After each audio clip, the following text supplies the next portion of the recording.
Session will be open with prayer. Prayer will be offered by the chaplain of the Senate. Today's chaplain is the Honorable Megan Martin, Secretary of the Senate. Please rise.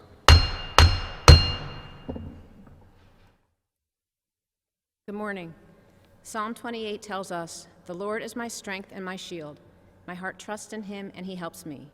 My heart leaps for joy, and with my song I praise him." Let us pray.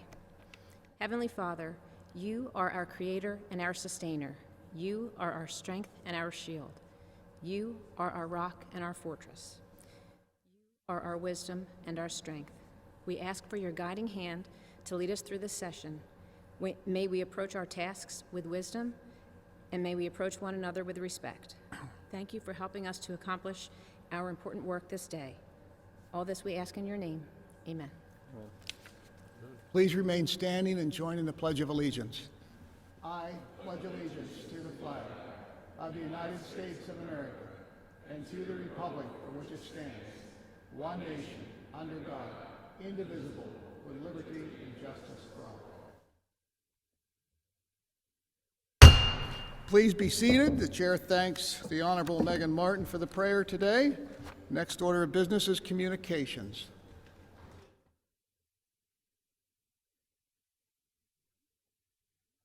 The chair lays before the Senate bills entitled, numbered and referred as follows, which the clerk will now read. Tuesday, April 21st, Senate Bill 1126, referred to Health and Human Services. Next order of business, the leaves of absence. The chair recognizes Senator Corman. No leaves at this time, Mr. President. For the purpose of leaves of absence, the chair recognizes Senator Costa. No leaves, Mr. President. Thank you. The Journal of February 5th, 2020 is now in print. The clerk will proceed to read the Journal. The Senate convened President. Tuesday, February Senator 5th. Corman. Thank you, Mr. President. Mr. President, I move that we dispense with further reading the journals. The journal be approved. Senator Corman moves we dispense with the further reading of the Journal, and the Journal be approved. On that motion, the clerk will call the roll. Argel. Aye. Aye. Arnold. Aye. Aye. Almett. Aye. Aye. Baker. Aye. Aye. Bartolotta. Aye.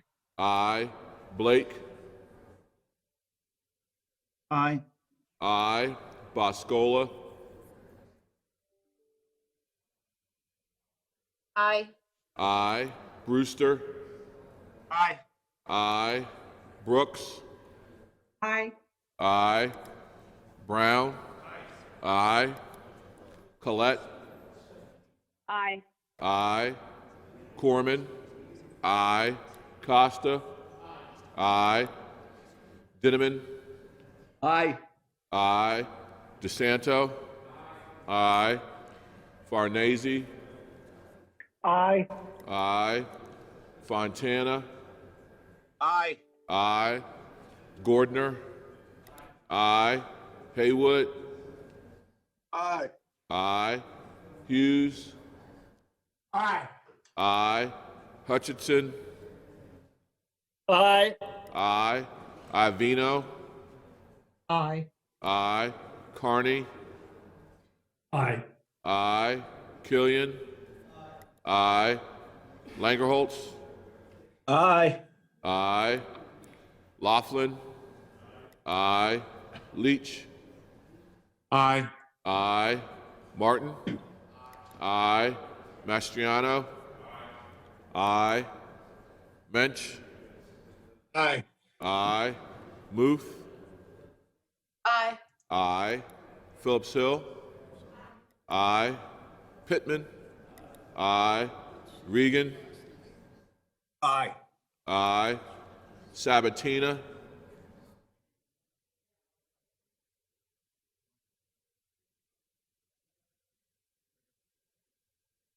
Aye. Senacero. Aye. Aye. Scavello. Aye. Schwank. Aye. Aye. Stefano.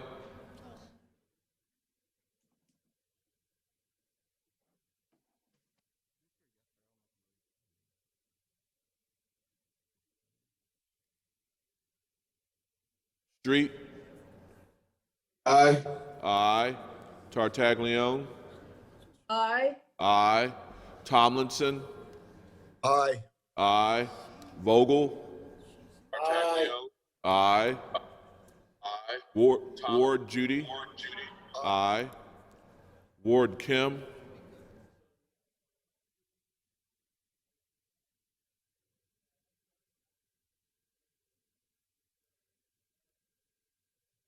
Williams Anthony H.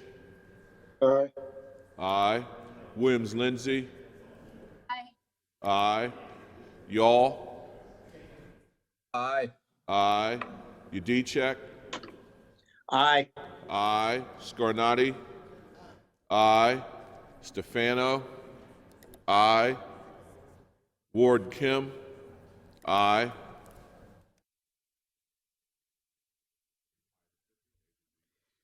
The vote on the motion, ayes 50, nays 0. The motion is carried and the journal is approved.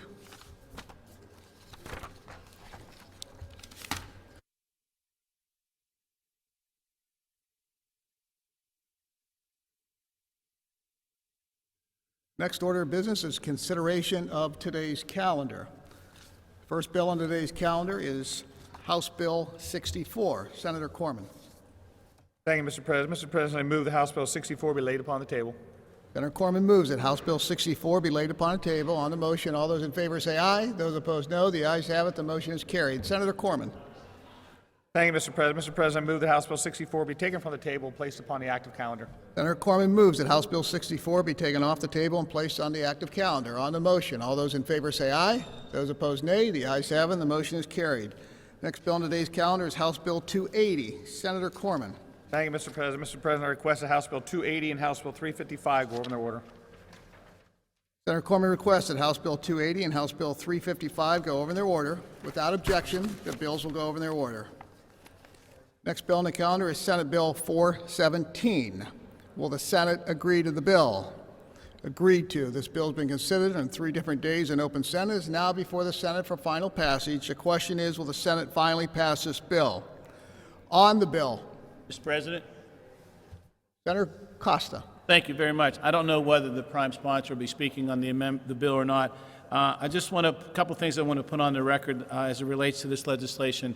As I understand it, there are 3 provisions or 3 parts to this legislation.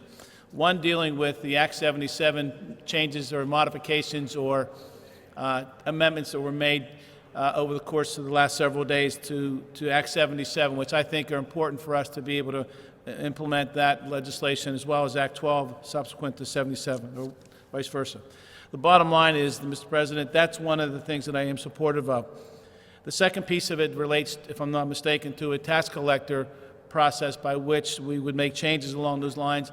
I think that's where there is some objection from folks at the Department of State, and similarly there is objection from the Department of State as it relates to the number of write-in votes required as it relates to the number of votes in a general election to bring it in conformity with the primary election process, as I understand it.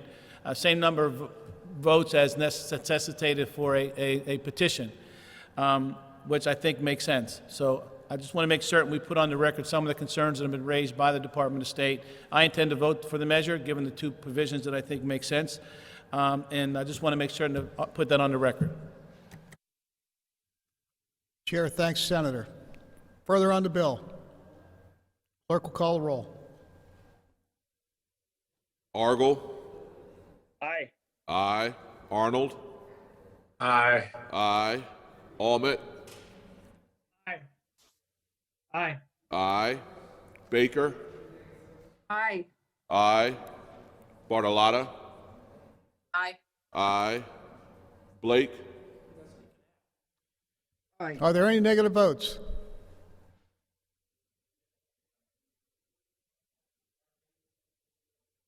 Clerk, proceed with a slow roll call. Blake. Aye. Aye. Boscola.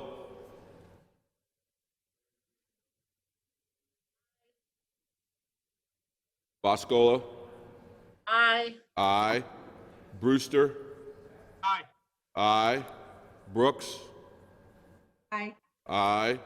Brown. Aye. Collette. No. No. Corman. Aye. Costa. Aye. Dinneman. Aye. Aye. DeSanto. Aye. Farnese. No. No. Fontana. Aye. Aye. Gordner. Aye. Haywood. No. No. Hughes. No. No. Hutchinson. Aye. Aye. Iavino.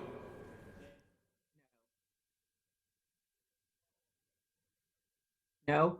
No. Carney. No. No. Killian. Aye. Langerholtz. Aye. Aye. Laughlin. Aye. Leach. No. No. Martin. Aye. Mastriano. Aye. Mensch. Aye. Aye. Muth. No. No. Phillips-Hill. Aye. Pittman. Aye. Regan. Aye. Aye. Sabatina. No. No. Senacero. No. No. Scavello. Aye.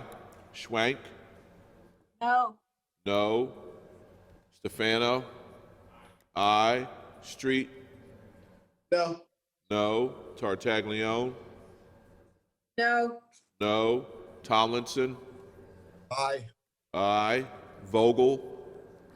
Aye. Aye. Ward Judy. Aye. Ward Kim. Aye. Williams Anthony H. No. No. Williams Lindsay.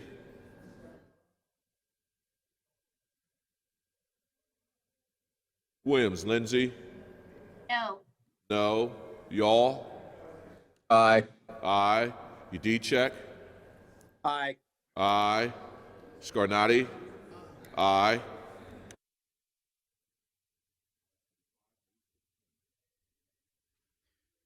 The vote on final passage, ayes 35, nays 15. This bill has been passed by the Senate and will be sent to the House of Representatives for its concurrence.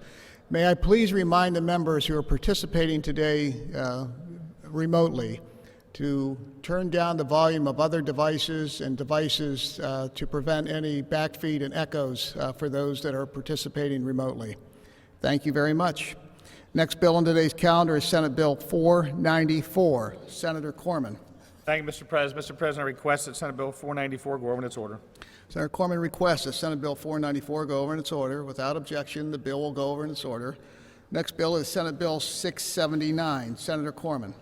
Thank you, Mr. President. Mr. President, I move that Senate Bill 679 be laid upon the table. Senator Corman moves that Senate Bill 679 be laid upon the table. On the motion, all those in favor say aye. Those opposed, nay. The ayes have it. The motion is carried. Senator Corman. Thank you, Mr. President. Mr. President, I move that Senate Bill 679 be taken from the table and placed upon the active calendar. Senator Corman moves that Senate Bill 679 be taken off the table and placed on the active calendar. On the motion, all those in favor say aye. Those opposed, nay. The ayes have it. The motion is carried. Next bill today is Senate Bill 693. Senator Corman. Thank you, Mr. President. Mr. President, I request that Senate Bill 693 and the remaining bills on page 2 of our calendar, as well as all the bills on page 3 of our calendar, go over in their order. Senator Corman requests that beginning with Senate Bill 693 on page 2 of today's calendar, through and including House Bill 1210 on page 3 of today's calendar, go over in their order. Without objection, the bills will go over in their order. Next bill is House Bill 1379. Senator Corman. Thank you, Mr. President. Mr. President, I move that House Bill 1379 be laid upon the table. Senator Corman moves that House Bill 1379 be laid upon table. On the motion, all those in favor say aye. Those opposed, nay. The ayes have it. The motion is carried. Senator Corman. Thank you, Mr. President. Mr. President, I move that House Bill 1379 be taken from the table and placed upon the active calendar. Senator Corman moves that House Bill 1379 be taken off the table and placed on the active calendar. On the motion, all those in favor say aye. Those opposed, nay. The ayes have it. The motion is carried. Next bill is House Bill 1405. Senator Corman. Thank you, Mr. President. Mr. President, I move that House Bill 1405 be laid upon the table. Senator Corman moves that House Bill 1405 be laid upon the table. On the motion, all those in favor say aye. Those opposed, nay. The ayes have it. The motion is carried. Senator Corman. Thank you, Mr. President. Mr. President, I move that House Bill 1405 be taken from the table and placed upon the active calendar. Senator Corman moves that House Bill 1405 be taken off the table and placed on the active calendar. On the motion, all those in favor say aye. Those opposed, nay. The ayes have it. The motion is carried.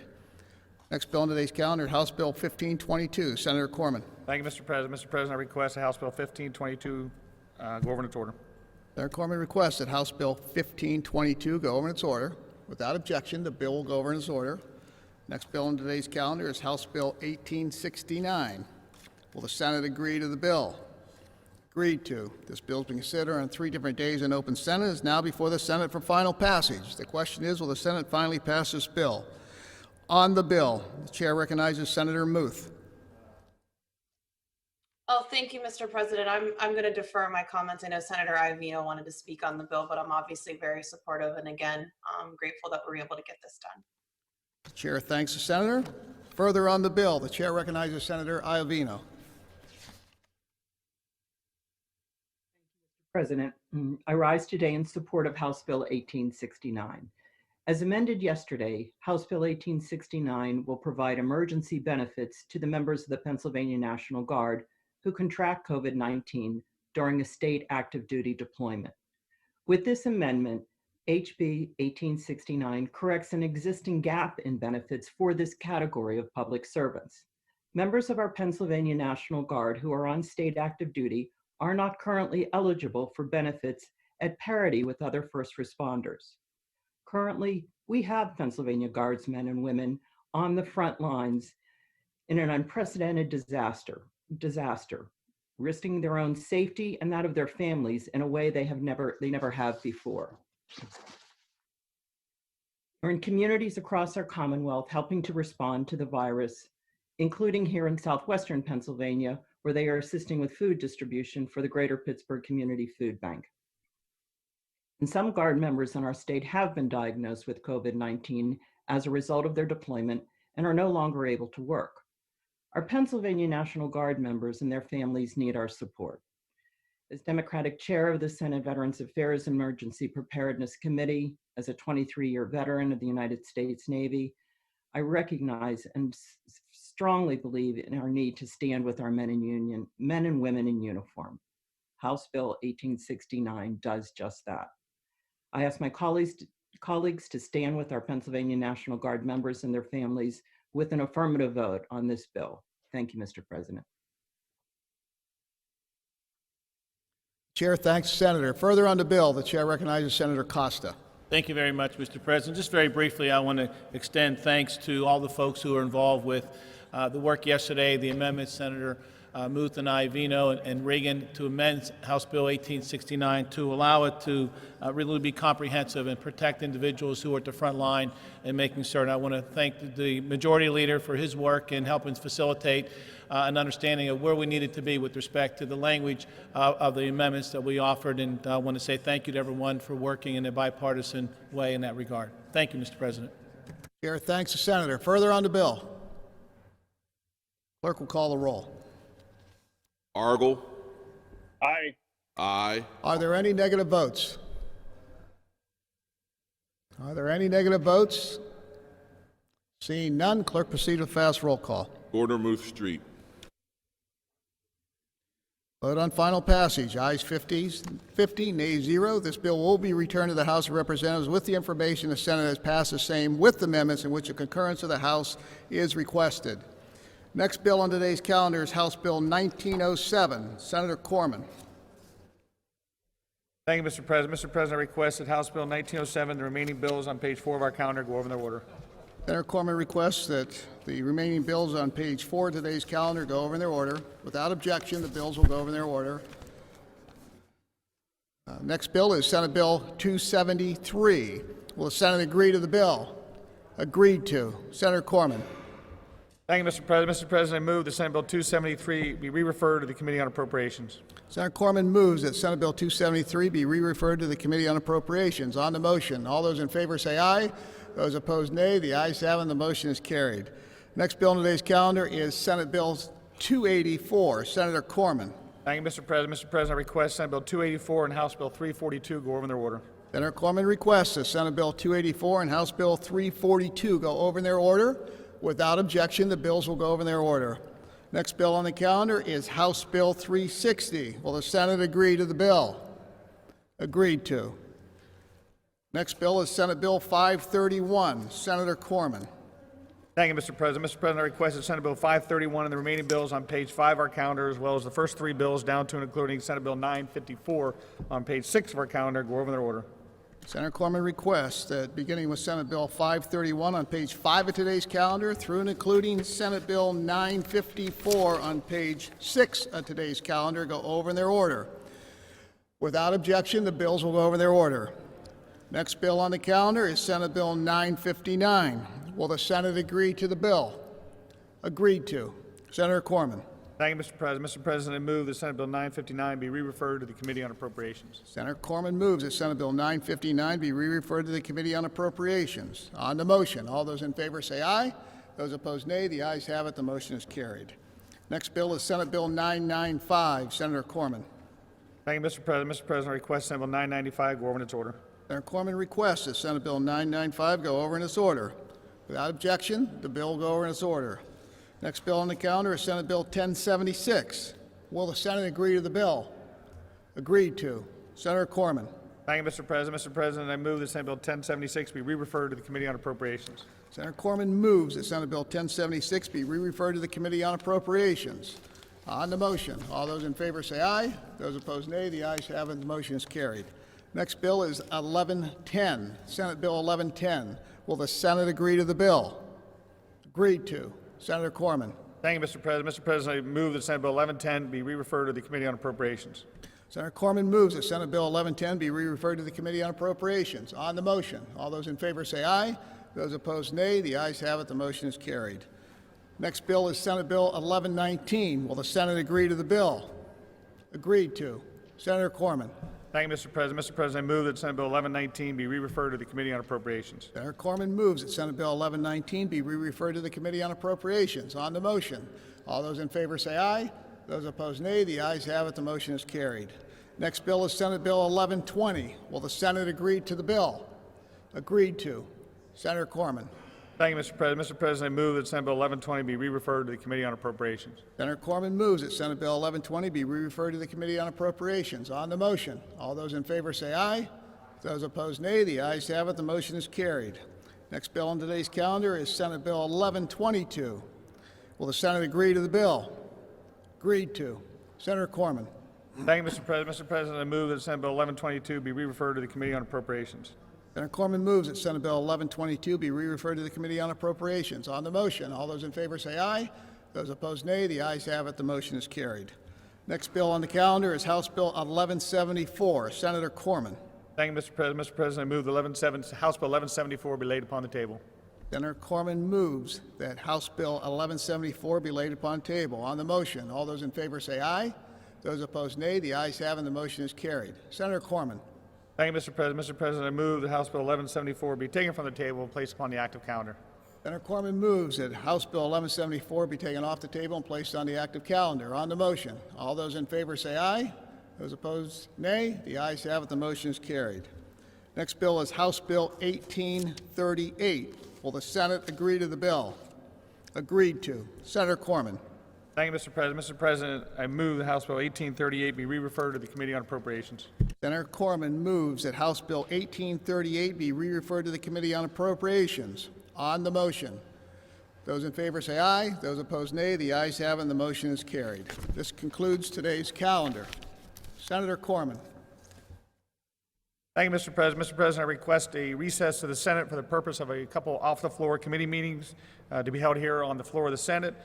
First, with the Appropriations Committee, followed by the Rules Executive Nominations Committee. Senator Corman requests a recess of the Senate for the purposes of an Appropriations Committee meeting, followed by a Rules Committee meeting here on the floor of the Senate. Senate stands in recess.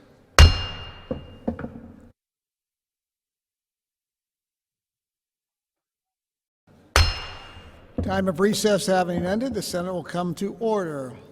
Reports from committee, from Senator Corman, the Rules and Executive Nominations Committee. Senate bills re-reported as committed. Senate Bill 857. From Senator Brown, the Appropriations Committee. Senate bills re-reported as committed. Senate Bill 368, 530, 532, 606, 647, 927, 935, 968, 969, 976, 997, and 1030. Senate bills re-reported as amended. Senate Bill 1108. House bills re-reported as committed. House Bill 102 and House Bill 1050. Chair recognizes Senator Corman. Thank you, Mr. President. Mr. President, notwithstanding provisions of Senate Rule 12, I move the Senate do proceed to consider Senate Bill 1108 contained on supplemental calendar number 1. Senator Corman moves that notwithstanding the provisions of Senate Rule 12, the Senate proceed to consider Senate Bill 1108 contained on supplemental calendar number 1. All those in favor of the motion say aye. Those opposed, nay. The ayes have it, and the motion carries.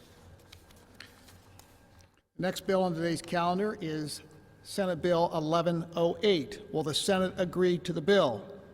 Agreed to. This bill's been considered on 3 different days in open Senate. It is now before the Senate for final passage. The question is, will the Senate finally pass this bill? On the bill, the chair recognizes Senator Haywood.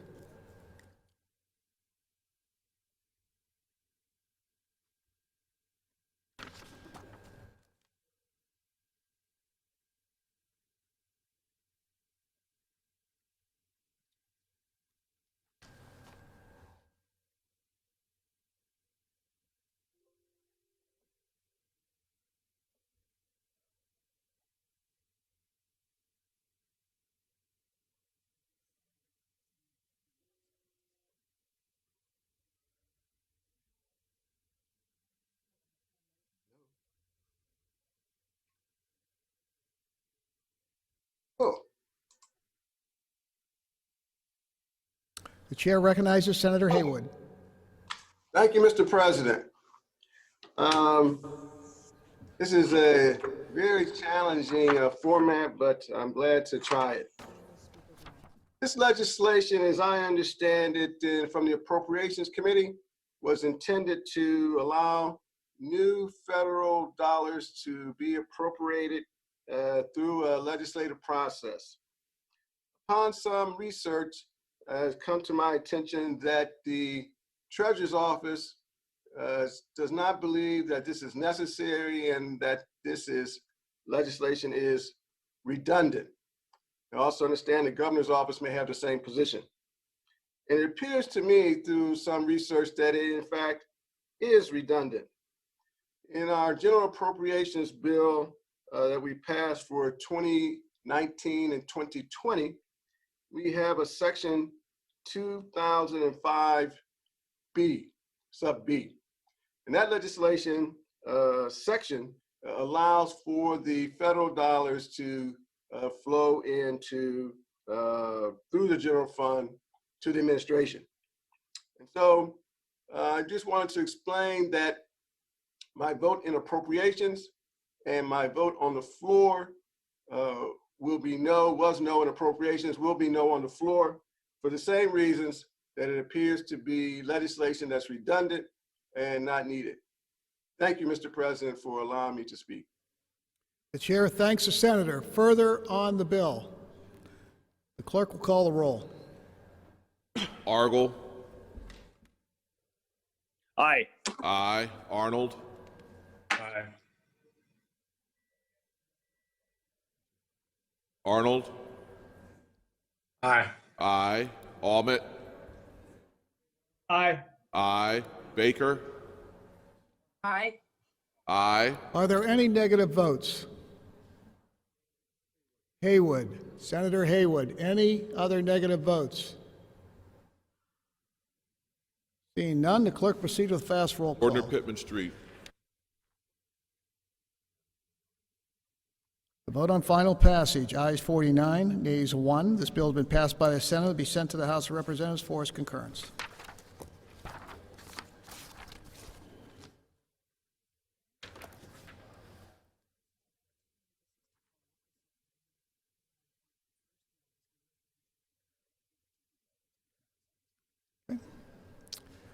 As a special order of business, the chair recognizes Senator Corman. Thank you, Mr. President. Mr. President, as a special order of business, I call up supplemental calendar number 2 and ask for its immediate consideration. Senator Corman calls up as a special order of business supplemental calendar number 2. Without objection, we will proceed to consideration of supplemental calendar number 2. The first bill on today's calendar is Senate Bill 857. Senator Corman. Thank you, Mr. President. Mr. President, I request that Senate Bill 857 go over into order temporarily. Senator Corman requests that Senate Bill 857 go over temporarily. Without objection, the bill will go over temporarily. The next bill on today's calendar is Senate Bill 647. Will the Senate agree to the bill? Agreed to. This bill has been considered on 3 different days in open Senate. It is now before the Senate for final passage. The question is, will the Senate finally pass this bill? On the bill, the clerk will call the roll.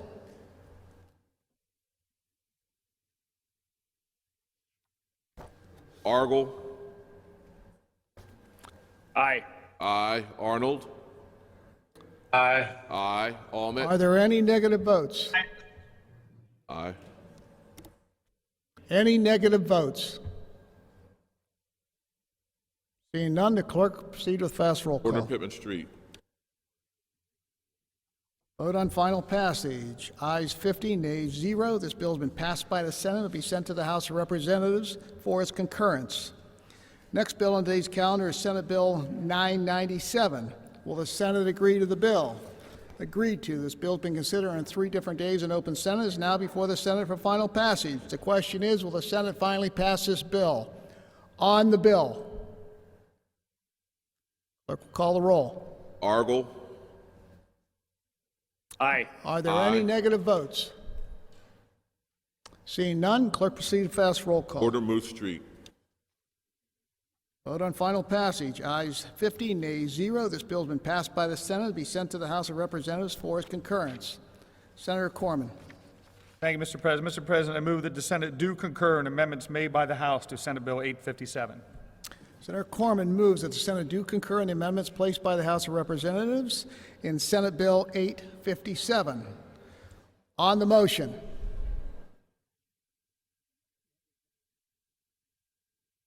Chair recognizes Senator Vogel.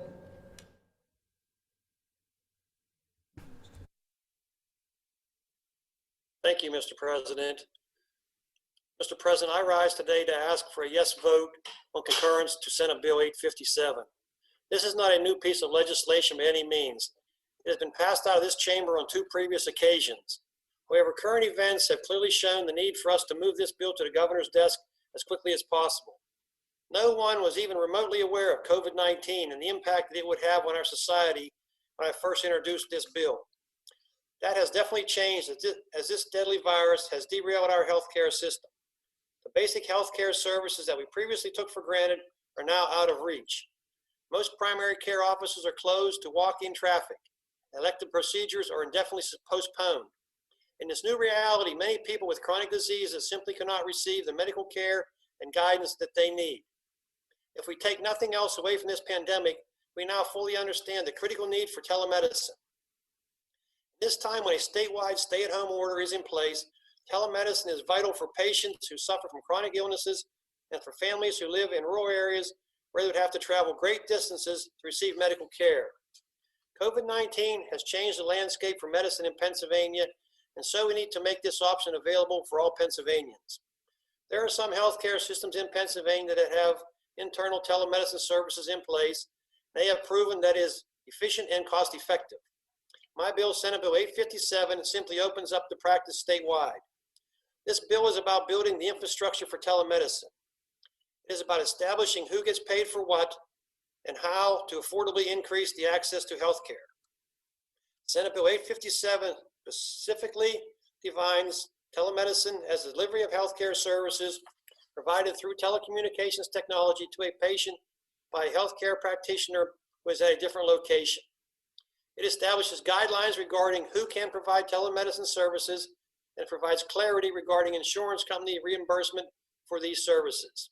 While Senate Bill 857 makes substantial changes in healthcare industry, physicians and other healthcare practitioners delivering telemedicine services would still be required to follow standard state licensure and medical practice laws and requirements in Pennsylvania. In closing, Mr. President, I recognize that some members in the chamber have concerns about some of the particular provisions of this amended bill. A number of those members argued passionately just last week about the need to ensure all actions by the state are made in the interest of protecting lives and ensuring the safety of our citizens. Senate Bill 857, as it is presented today, does just that. It will ensure the safety and well-being of our citizens, and it will save lives. I ask for an affirmative vote on the concurrence. Thank you, Mr. President.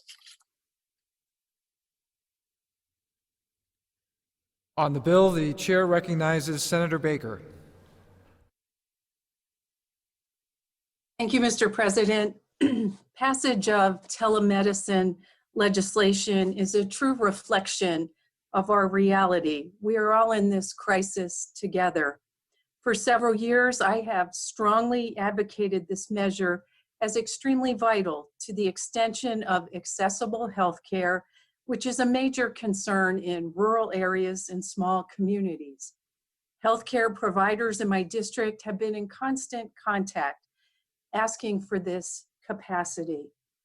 And now the coronavirus crisis has magnified the necessity for consultation, diagnosis, and determination of treatment done at a distance. And one of our primary purposes for telemedicine is to ease the pressure on emergency rooms and curtail costs, a need magnified in our current circumstances. This will be substantially increase the capacity for healthcare professionals and providers to respond to medical problems and address patient concerns before treatable conditions turn into emergencies requiring more intrusive intervention. The urgency and the broad agreement on the scope and direction of this legislation has overridden concerns about specific provisions that prevented passage at an earlier time. Whatever flaws or conflicts might be contained in this bill, they can be worked out over time. At present, the imperative is to begin implementing telemedicine on a broader basis and realizing its advantages in improving and saving lives. This is by no means a stopgap measure. This is adding to the critical infrastructure of our health care system going forward. It is truly transformative.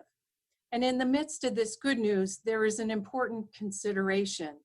Telemedicine cannot be fully implemented in many parts of the Commonwealth until the lack of broadband access is remedied. As the last recession painfully proved, rural areas are hit hardest in downturns and have the most difficult road to recovery. If Pennsylvania, again, fails to meet the responsibility of providing accessible, reliable broadband service in every corner of our Commonwealth, the death toll attributable to coronavirus is going to include more than a few of our historic communities. Telemedicine is the lifeline we provide today, and broadband is the lifeline we must provide for tomorrow. So I rise in support of this legislation. Thank you, Mr. President. On the bill, the chair recognizes Senator Farnese. Thank you, Mr. President. Mr. President, I'll be brief. I just want there to be no question, and I know members have probably already heard our comments. Let's just be clear. Folks that are going to be voting no on this measure are not directing their opposition to the issue of telemedicine. Quite the contrary. As has been noted numerous times, this bill simply actually passed our chamber back in October with one no vote. One no vote. I think it was 47-1. So the issue of telemedicine, for those of us who will be opposing this bill today, is not what the sticking point is here. The point is that the inclusion of a prescription drug that is necessary in abortions, legally abortions for women across Pennsylvania, is what is coming under attack. And when you look at the health agencies and providers across the country and across the state that have come out in support of telemedicine. Numerous health organizations have come out. The American College of OBGYNs, the American Board of Obstetrics and Gynecology, over and over and over again. American Society of Reproductive Medicine. They say it over and over and over again. Yes, Mr. President, we agree. We agree that telemedicine is critical. However, they also say that the consequences of being unable to obtain an abortion profoundly impact a person's life, health, and well-being. And there is no question that the inclusion of this provision that was included in the House when it came back over to us does exactly that. That's what this is about. This is a fact that we are in the middle of a pandemic, and for some reason, we cannot control ourselves in this building because we seized on every opportunity, even in the middle of a pandemic, to frustrate a woman's legal right, legal access to medical and treatment. I'm going to say the word, abortion. We're so afraid to say that word. This impinges, it infringes, it restricts, it limits, whatever word you want to put in there.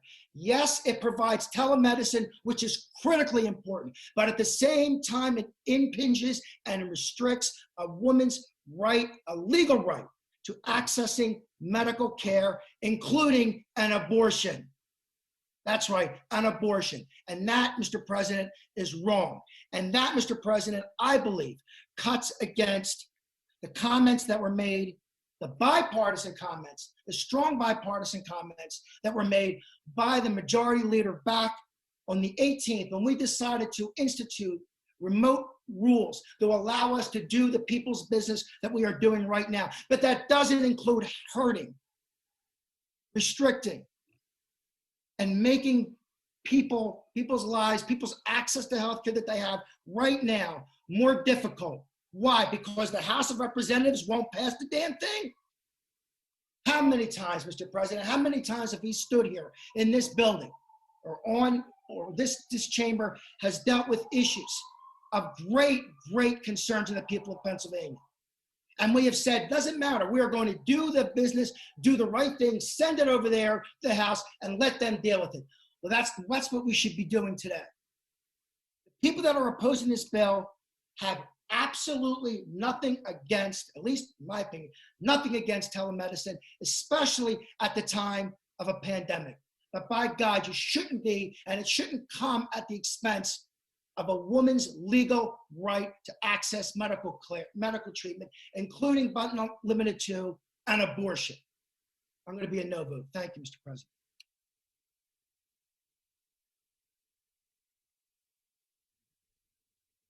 The chair thanks Senator. Further on the bill, the chair recognizes Senator Boscola.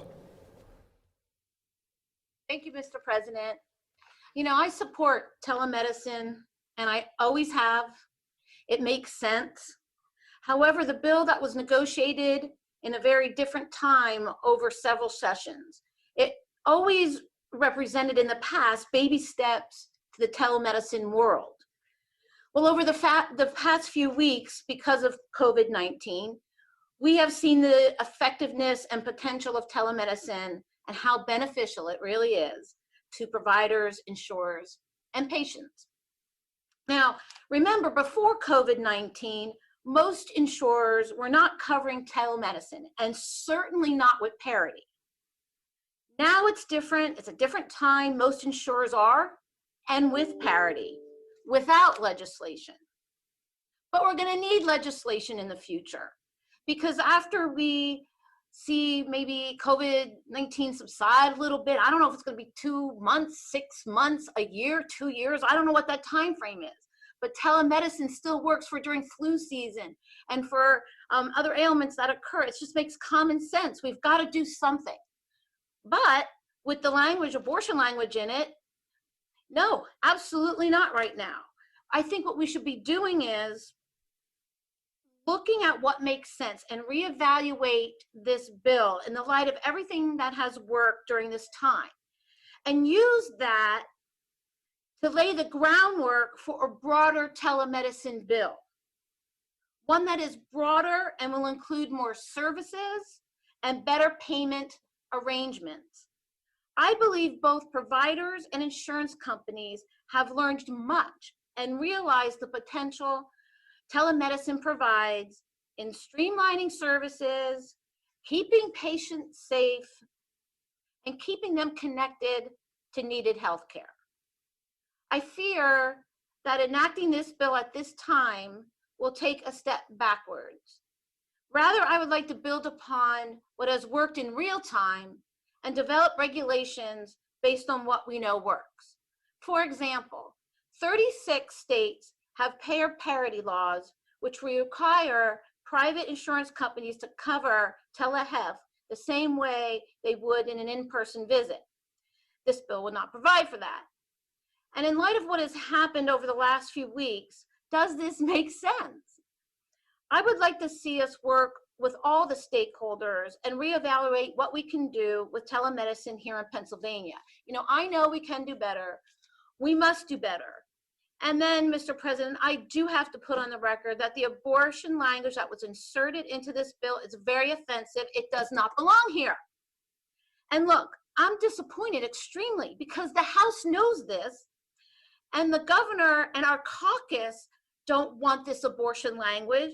So please, will somebody have some common sense, take it out and let telemedicine stand on its own where it belongs. Mr. President, at the end of the day, the decision, the physician is making the choice as to what's in the best interest of their patient. And that's as it should be. The language in the Senate version gave that option to the patient and physician, and that's where medical care belongs, with them making the decisions together. So as long as this abortion language is in any telemedicine bill, you'll never see me support it. Thank you, Mr. President. The chair thanks the senator. Further on the bill, the chair recognizes Senator Pittman. Thank you, Mr. President. Senate Bill 857 is about saving lives. And as we heard last week during our debate on this floor, many believe that all lives matter. And I agree, all lives do matter. But you can't believe that all lives matter if you don't believe the unborn life doesn't matter. If you don't believe the unborn life doesn't matter, then only some lives matter, Mr. President. Senate Bill 857 was not a debate about the protection of the unborn. That was not a debate we were looking for. But it's a debate I personally am happy to have. I'm happy to stand to protect the unborn. Mr. President, as was stated here time and again, this legislation simply codifies existing rules and regulations set out by our government. It does nothing more and nothing less. So, Mr. President, let's not politicize Senate Bill 857 any more than it already has been. Let's focus on saving lives. Let's focus on saving all lives. Let's get this bill to the governor so he can sign it and allow Pennsylvanians to have access to health care in their most desperate hour. Thank you, Mr. President. Chair thanks Senator. Further on the bill, the chair recognizes Senator Collette. Thank you, Mr. President. I rise today to offer comments to Senate Bill 857. Senate Bill 857 is, as originally written and voted out of the Senate in October with overwhelming bipartisan support, would have clarified the rules of practice for telemedicine, expanded its scope, and made insurance reimbursement easier, all of which were in great demand before the current coronavirus crisis and are even more needed now. What the House has done by amending this piece of legislation is to specifically limit women's reproductive freedoms by prohibiting the prescription of medications like mifepristone by telemedicine. And what is being done in the Senate right now by forcing a vote on this amended, now highly politicized version of an otherwise good and much needed bill is an amoral display of the kind of partisan gamesmanship Pennsylvanians hate. A bill to increase access to medical care that would have easily sailed through both chambers and obtained the governor's signature to the benefit of all Pennsylvanians, was amended to include an incendiary anti-choice provision and brought to a vote during the height of a public health crisis because those who control the agenda want to stoke a hot-button issue ahead of a major election. You can't argue one day that Pennsylvanians should be able to disregard stay-at-home orders because it's their bodily choice whether or not to risk getting sick, while holding up good legislation intended to increase access to medical care because it would allow women the bodily autonomy to seek reproductive medical care the next. I will be voting no on this bill, Mr. President, and I urge my Senate colleagues to reject this attempt to put partisanship over the public health and join me in voting no. Thank you. The chair thanks Senator. Further on the bill, the chair recognizes Senator Phillips-Hill. Thank you, Mr. President. Mr. President, whether you live in a high-rise in Center City, Philadelphia, or you live on a 1,000-plus acre farm in Forest County, there's never been a more important time to pass telemedicine legislation than now. And I want to thank the good gentleman from Beaver County for his intrepid, steadfast advocacy of this legislation. COVID-19, it has inextricably changed the way we do so many things here in the Commonwealth of Pennsylvania, the way we conduct business, if you can still conduct business, the way we educate, and the way that we deliver health care. And I want to share some numbers with you all to illustrate why this legislation is so incredibly essential. I reached out to the local healthcare folks in York County, and they shared with me their numbers. And I said to them, what is this looking like to you? I think it's really important that we make data-driven decisions. So the healthcare organization that provides the majority of healthcare in York County also provides healthcare in Adams and Lebanon and Lancaster County. And in all of 2019, that healthcare organization completed 1,900 video visits providing telehealth to patients in those 4 counties. In April of 2020, on average, they are completing 1,900 video visits per day. 2019, 1,900 visits in a year. April of 2020, 1,900 video visits per day. I think that says an incredible amount about the essential nature of this legislation. So in the 4 weeks prior to that date in March when we were essentially shut down, this organization completed 47 video visits. In the 4 weeks after we were shut down, they completed 33,014 video visits. Prior to the shutdown, 6 practices participated in video visits. After the shutdown, 238 practices participate in video visits.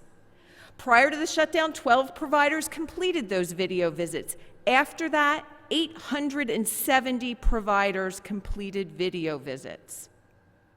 Prior to the shutdown, 0.4 outpatient visits were completed remotely. After, 47.2% of those visits were completed remotely. Many other people who have spoken today have spoken on the essential nature of this, why healthcare professionals need this, why the hospitals need this, why Pennsylvanians need this. Helping our healthcare professionals, helping our hospitals, and assuring that our constituents, the people of Pennsylvania, receive the essential healthcare that they need is now more important than ever. Now, we can have a conversation about which medications are on the REMS list from the FDA and which aren't. I took a cursory look. things like thalidomide that cause significant birth defects, antipsychotics that have tremendous side effects. I'm not a doctor, but the doctors at the FDA believe that these are dangerous medications. I don't have a problem with this. What I do have a problem with is people not being able to receive the essential health care that they need. And in my district and across this Commonwealth, lack of telemedicine services is going to dramatically impact the lack of access to medical care. Now, my understanding is that CMS expanded the benefit as a temporary measure under the 1135 Waiver Authority and Coronavirus Preparedness and Response Supplemental Appropriations Act. The reality is that all Americans and all Pennsylvanians, particularly those who are at high risk of complications from the virus that causes the disease COVID-19, need to have telemedicine services. They are easy to use, they are accessible, they have great benefit, and I recognize that we still have some challenges in closing the digital divide. I think we're going to make great progress there. And so, again, I will say, whether you live in a high-rise in Center City, Philadelphia, or you live on a 1,000-acre farm out in Forest County, now is the time to pass this legislation. Thank you, Mr. President. Chair thanks the senator. Further on the bill, the chair recognizes Senator Schwenk. President, I appreciate the opportunity to speak on this legislation. I voted for this. I voted for it twice on the floor, and I voted for it in committee as well. I and my colleagues fully support telemedicine. But there are some provisions to this bill that really haven't been even discussed yet today that I think are important and I need to bring up. This bill contains a problematic provision requiring synchronous communication. A provider must either use store and forward in conjunction with real-time audio or use real-time video. A provider must also provide the option for patients to request real-time video in all cases. Pretty technical, isn't it? It just so happens that Planned Parenthood, the app that they use to provide their services, which allows patients to access several methods of birth control and pre-exposure prophylaxis program and education for HIV/AIDS prevention, relies on the store and forward technology alone. Another term for store and technology would be electronic transmission, like sending it via an email. Many states do allow for use of telemedicine and for reimbursement when store and forward technology is used alone. Store and forward is not the same thing as chat. Requiring real-time communication, which is what this bill does, will result in longer wait times for patients. No matter what it is, what the services are, whatever the telemedicine service may be, this is going to be problematic. I don't think this is anything that anybody had thought of. And if this bill park the issue of abortion for a moment, if it's going to prevent the provision of birth control services by one of the biggest providers in our state, as well as prevention guidance for HIV/AIDS, why would we want to do this? This is like sending us back to the 60s and 70s. It doesn't make sense at all. Look, I would love to see telemedicine, and I frankly resent it when I hear that it's our fault, it's my fault that we're not passing this legislation because these provisions have been put in place in this. No, that's not the case. And anybody watching this argument would understand it as well. This bill really should be passed clean. We want telemedicine. We should have it in the Commonwealth. Other states are doing this as well. This is really just an attempt to erect new barriers to safe and legal care for not only women, but for men as well and families. Let's go back to the prior printer number, or let's rethink this again. I commend Senator Vogel for his persistence in continuing to bring this up, but this isn't the bill that we should be passing right now. It's taking advantage of a situation. Speaker after speaker brings up the pandemic. Really, the pandemic is beside the point. Yes, we should use it, we should have it now, but most certainly, this is not the time to put this provision in here. If you want to talk about rural care, or you want to talk about care for folks in urban and suburban areas, this bill will actually delay treatment for people. I urge a no vote. Thank you. The chair thanks the senator. Further on the bill, the chair recognizes Senator Bartolotta.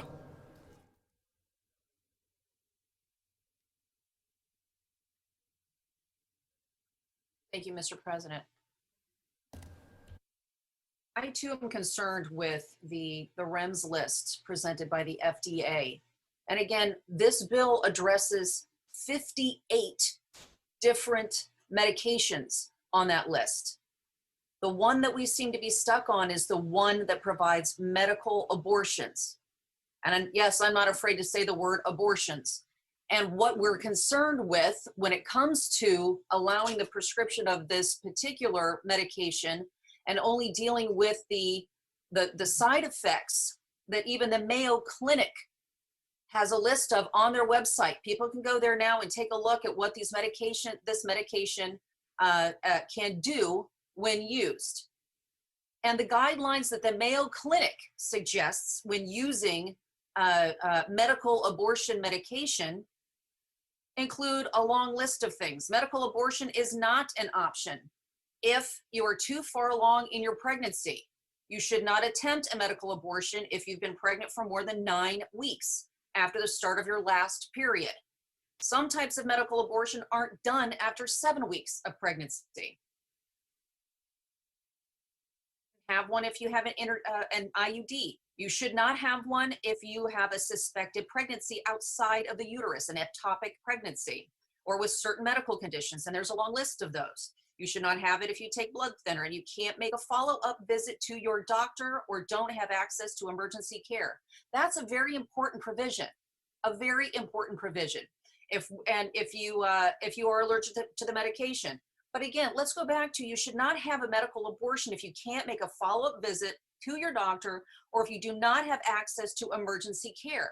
We're talking about providing safe, legal provisions here for people in rural areas. Well, if you're going to have telemedicine available and you're going to allow for it's a procedure. It's not just a medication. We're not talking about antihistamines. It's a procedure. And it creates a dangerous situation for certain women or young girls, for that matter, who may be relying on this at home, secretively, away from medical care or any access to emergency care. There is a long list of side effects, and I'm not going to go through all of them, but one of the things that the Mayo Clinic says that you should do in preparation for a medical abortion is evaluate your medical history and overall health. Confirm your pregnancy with a physical exam. Do an ultrasound exam to date the pregnancy and confirm it's not outside the uterus, in other words, an ectopic pregnancy, and not a tumor that developed in the uterus. Do blood and urine tests. Those are all things that the Mayo Clinic recommends be done for a medical abortion procedure. This is a lot more complicated than some people are saying. And so that's why this has been included in a list of 58 other drugs on the REMS list that the FDA put forward.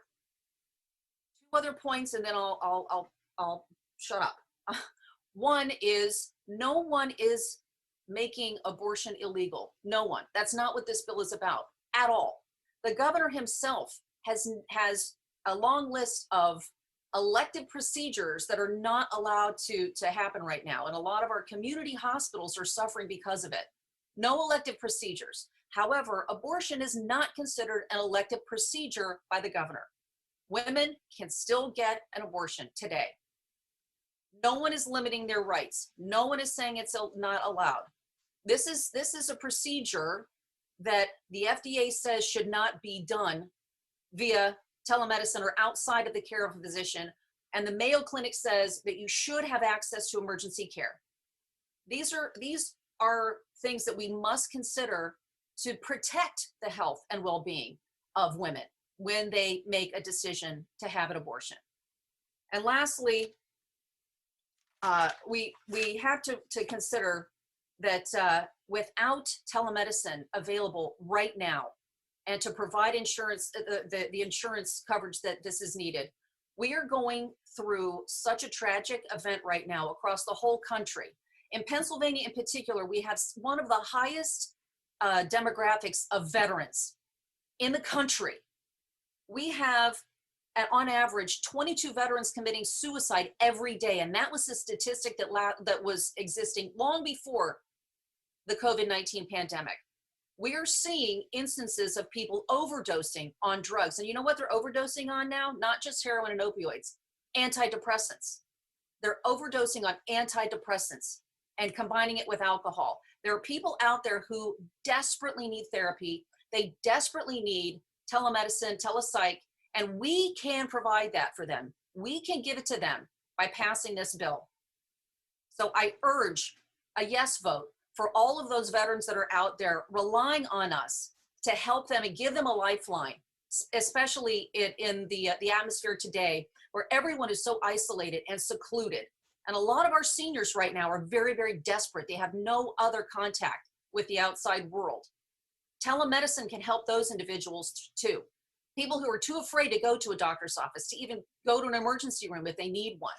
Telemedicine is something we need now more than ever before. So I encourage my colleagues to vote yes. Thank you very much, Mr. President. The chair thanks the senator. Further on the bill, the chair recognizes Senator Hughes.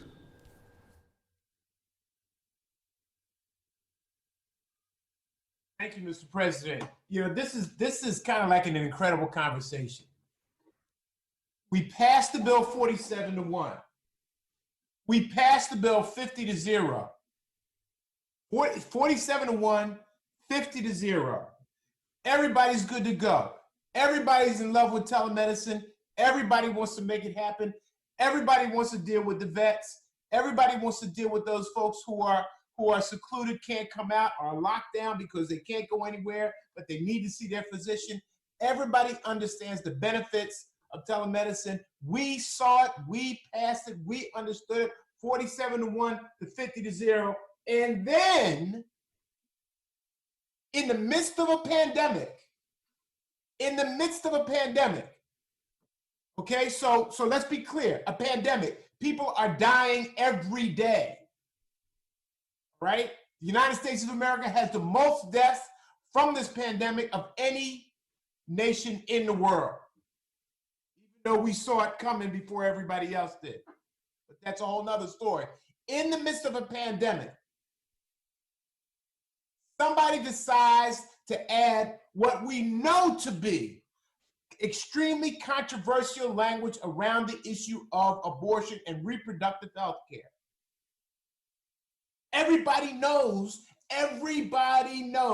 that language would be controversial, would be problematic. We're supposed to be dealing with all things as it relates to the coronavirus, COVID-19. That's what we're supposed to be dealing with. If we stray a little bit, it's agreed to, it's okay. We'll deal with it. But somebody decides to add this language around the issue of reproductive health care and abortion. It wasn't in there when we passed it 47-1. Wasn't in there when we passed it 50-0. But somebody decided that they were going to, somebody in the, quite frankly, the House Republican caucus decided to add this into the mix when everybody knows in this pandemic we need to get telemedicine done, and to not add language and issues that are of this level of controversy. Come on. Come on. This is a pandemic. And we're bowing now to the House Republican caucus? Even though we passed this 47-1 and 50-0, with this being a non-issue, we moved this straight forward. The governor said unequivocally, I got it, I'll sign it, it's a done deal, just get it to me, except if you add any controversial craziness. And now here's the controversy added to the mix. The boil on the butter progress.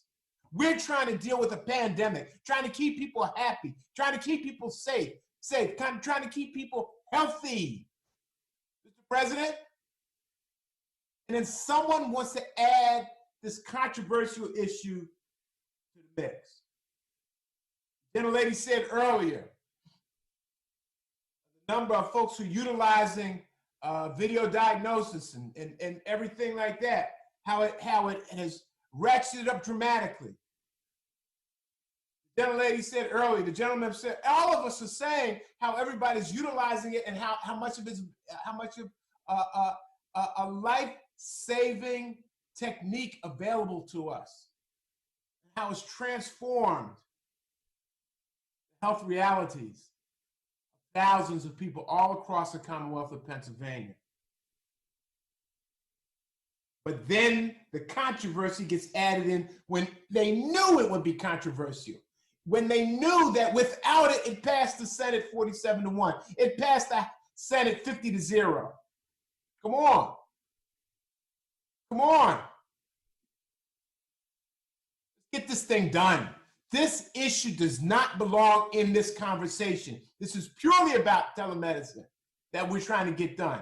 But someone wanted to add the abortion issue, the reproductive health care issue, the rights and the freedoms of women into this conversation. When all we were doing is getting something done that was only going to improve the health outcomes of the people of the Commonwealth of Pennsylvania, then comes the point of controversy. No vote, Mr. President. Let's get back to what the statement that this body made on two separate occasions in a dramatic and a powerful way, 47-1, 50-0, with no issues of controversy in the midst. That's the statement. That's the best of us in this pandemic. That's the best and brightest and most insightful of us in this pandemic. That's what we need to be about, Mr. President, rising to that level, not stooping to the low level of adding a controversial issue around abortion, around reproductive health care freedoms that only will hurt people and scuttle this legislation. The governor said, keep the controversy out. Let's deal with what it is that we have to deal with. It has already passed the Senate 47-1. It has already passed the Senate 50-0. That statement is strong. That statement is significant. Let's not bow down to these other issues that have come into the mix when we weren't even thinking and focused on those, Mr. President.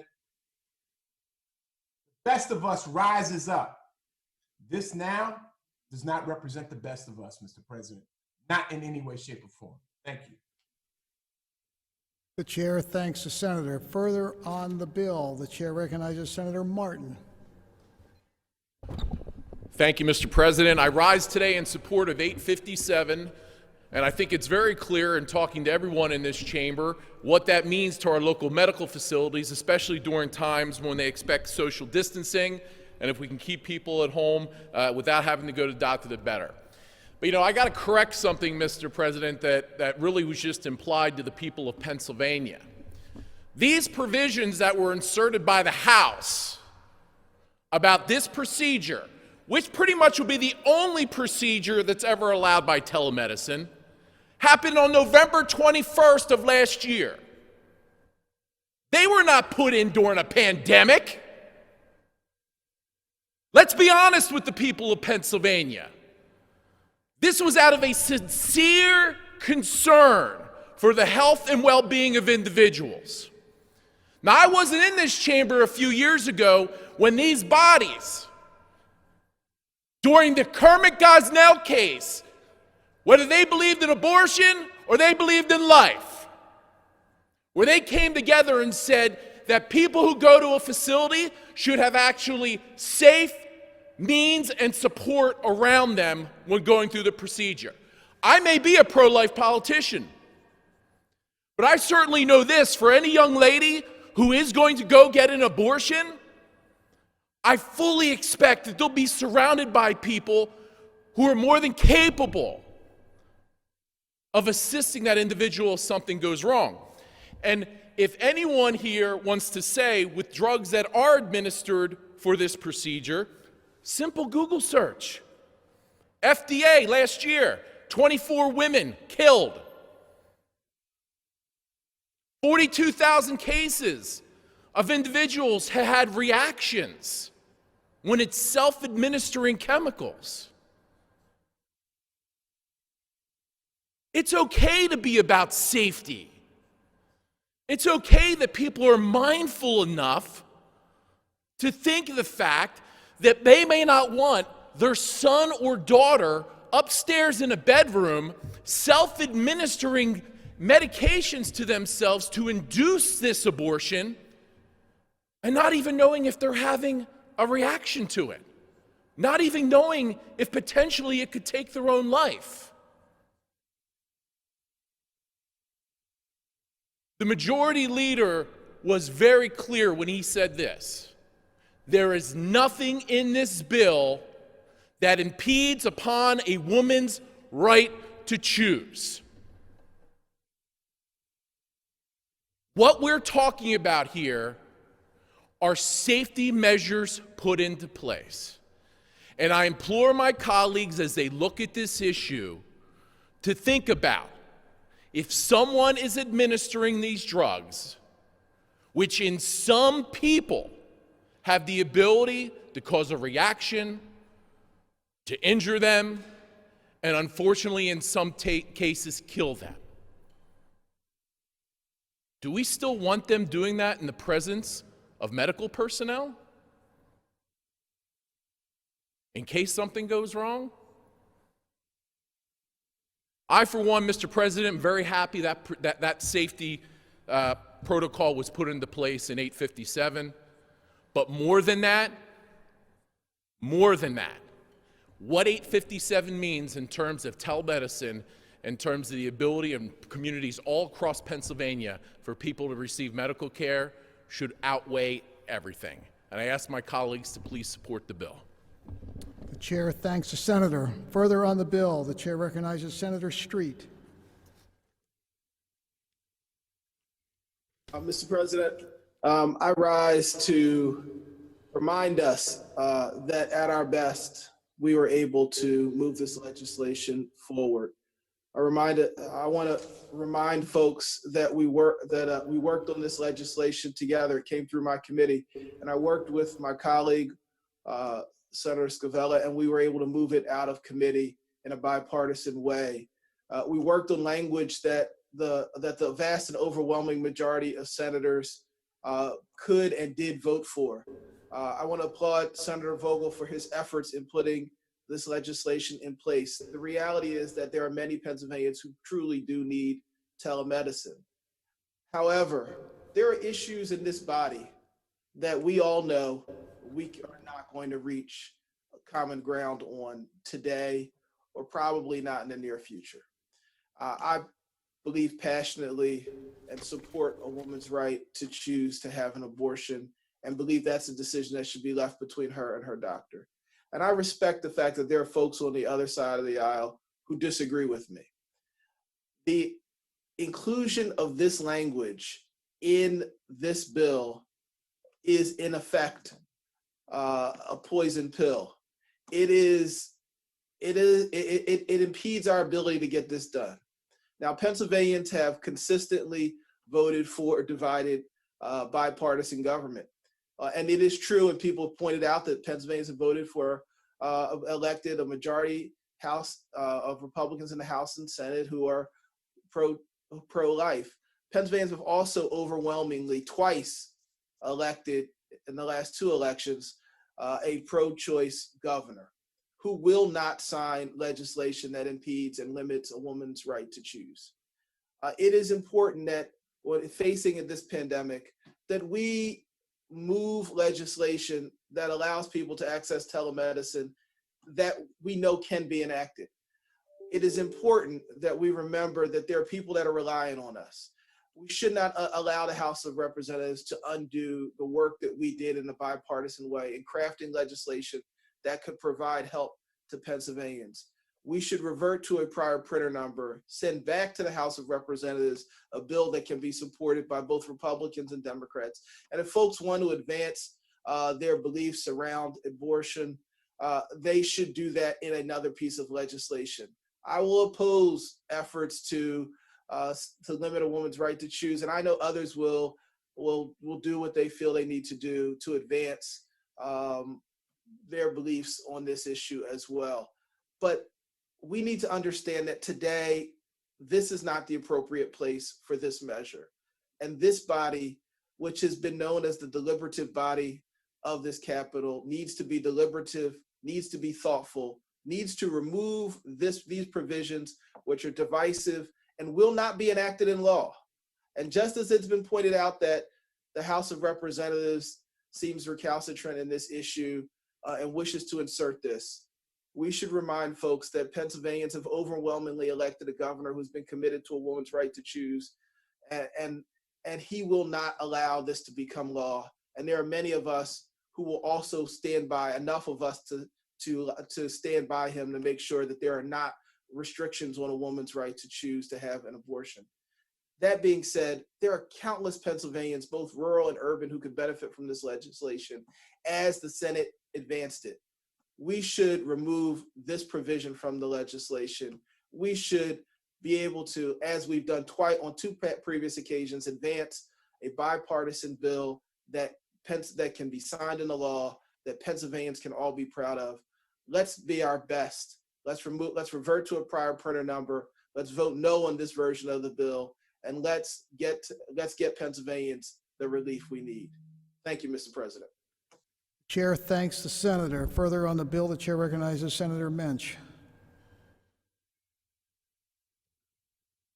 Thank you, Mr. President. A little while ago, I know that I heard very clearly and I stood very well when the majority leader said that this piece of legislation does not affect in any way a woman's right to choose. So I understand the other side's argument. It's a philosophical one. They don't want to see something that could impinge upon abortion in any way ever included in a piece of legislation. But we know that it does not affect the woman's right to choose.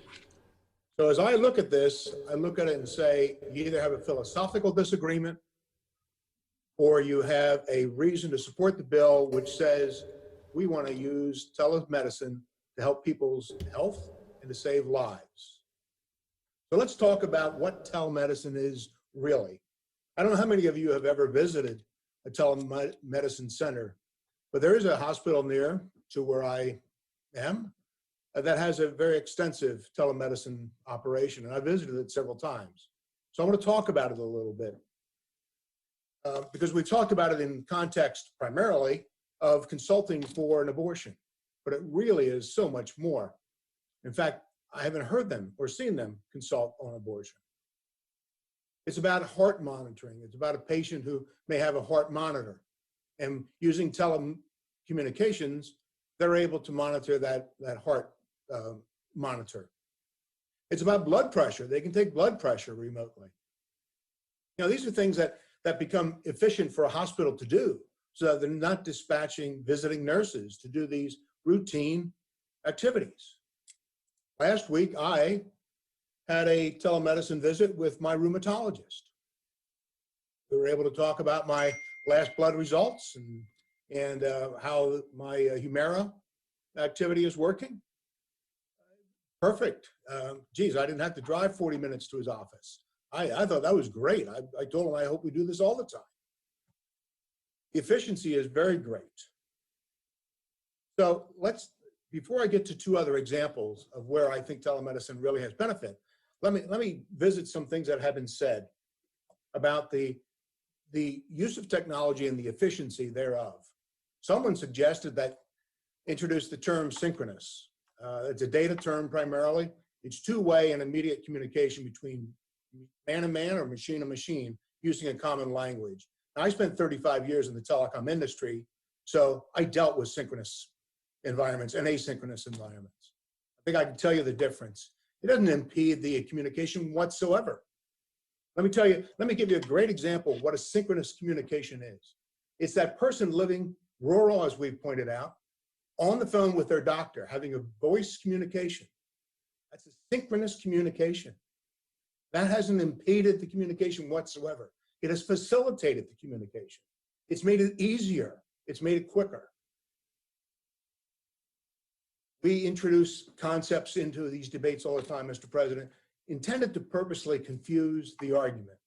I'm here to tell you that telemedicine facilitates the exchange, makes it more professional, makes the life-saving opportunities increases that opportunity, makes it so much greater. Whether it's a blood pressure, it's a heart monitor, or God forbid it goes into something like a burn situation or a automobile accident. That's where some of the greatest application of telemedicine is.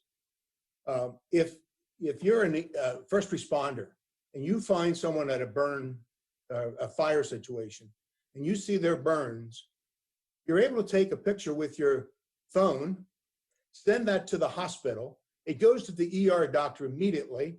That ER doctor can make best guesses about the severity of the burn.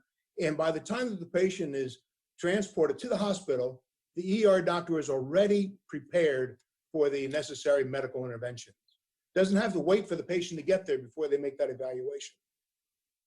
The same is true on a car accident. Imagine you find someone injured terribly in a car accident. Again, the first responders are able to take those pictures, send them back to the hospital, and the ER doctors, again, can be prepared by the time that the needy patient gets to the facility. So, Mr. President, this isn't about consultation on a non-issue about abortion. This is consultation about saving people's lives. This is about consultation about facilitating the medical interactions between that medical professional and the needy human being. So if you want to not vote for this, put your philosophy first. I understand that. I'm going to support this because I have seen how effective it can be in communicating to that needy human and providing the necessary services. Senator Vogel has spent a great deal of time and energy working on this bill. I think we as a legislature generally have disappointed him in not getting it sooner. But it's now in front of us, and we can support it because it supports human life, or we can vote against it because of our personal philosophy, not because it changes anything in abortion. Mr. President, I would encourage a yes vote for this particular bill. Thank you very much. Chair thanks the senator. Further on the bill, the chair recognizes Senator Muth. Mr. President, I'm very disappointed that we're having this conversation in this context and that all three efforts of the amendments in the Rules Committee failed to pass, because that really would have ended this debate if there was a true support system behind actually implementing this telemedicine program across our Commonwealth. The governor has taken action already to allow these provisions, and of course, making them a constant would be incredibly helpful to our constituencies and providing healthcare both remotely in a non-pandemic and a pandemic situation. I think it's troublesome that the narrative seems to now be, if you vote no on this, that you're not for telemedicine, but yet the other part of this is there was an effort to remove the controversial language of this bill, and it was voted down. So I think it's important that we are clear and that we are honest, as mentioned before, that this was never about anything other than using a pandemic to restrict a woman's constitutional protected right to choose. And for those who may say that this language was put in earlier, before this pandemic, let's be clear on why it's on the calendar now during the pandemic. Timing is key, right? It's part of that agenda. So being honest with the people of Pennsylvania means that we don't cherry pick recommendations. We don't cherry pick recommendations that may say the Mayo Clinic says this about abortion access when the Mayo Clinic supports mass testing for COVID-19. And I think it's very offensive preach to the chamber about how all lives matter, when yesterday and last week we were in an intense debate about mass testing, protective equipment, supply chain issues because of this pandemic. And there seems to be this confusion here on what the true end goal is. And I think that failing to advocate for a safe agenda overall, meaning for this pandemic, and using this bill as a means to make an argument against having something that could have been very helpful is a really poor strategy. And it really leaves the people of Pennsylvania looking at this legislative body wondering what's the end goal? What is the end goal? Because if it's our end goal to provide healthcare that's important to veterans, that's telemedicine, sure. That's also mass testing for nursing homes, for veteran homes. These are all not in separate silos. These are connected things that need to happen to ensure the safety and health of people across our Commonwealth. And I think it's a very dangerous pathway to go to try to say that a no vote on this legislation that has been amended to become incredibly harmful is really a false narrative that I'm not here to entertain, and I'm not here to be polite about that. I'm here to tell the truth, and I think we need to have an honest conversation about what could have happened in this chamber today, which was pass one of the amendments so that the bill was passed the way it has been before, with a clean vote and not attacking women's reproductive freedom. I really hope that there's a no vote on this bill so that we can revisit this and actually look at what we're doing in terms of our efforts, both to help people during COVID and on every other day of our job as elected officials. This is incredibly disappointing, and I really hope that there is a moment for reflection for my colleagues to figure out how we move forward working together without a narrative spun to advance a side agenda that's always been harmful but is now just insulting to put forth at this moment. So I encourage a no vote. Thank you, Mr. President.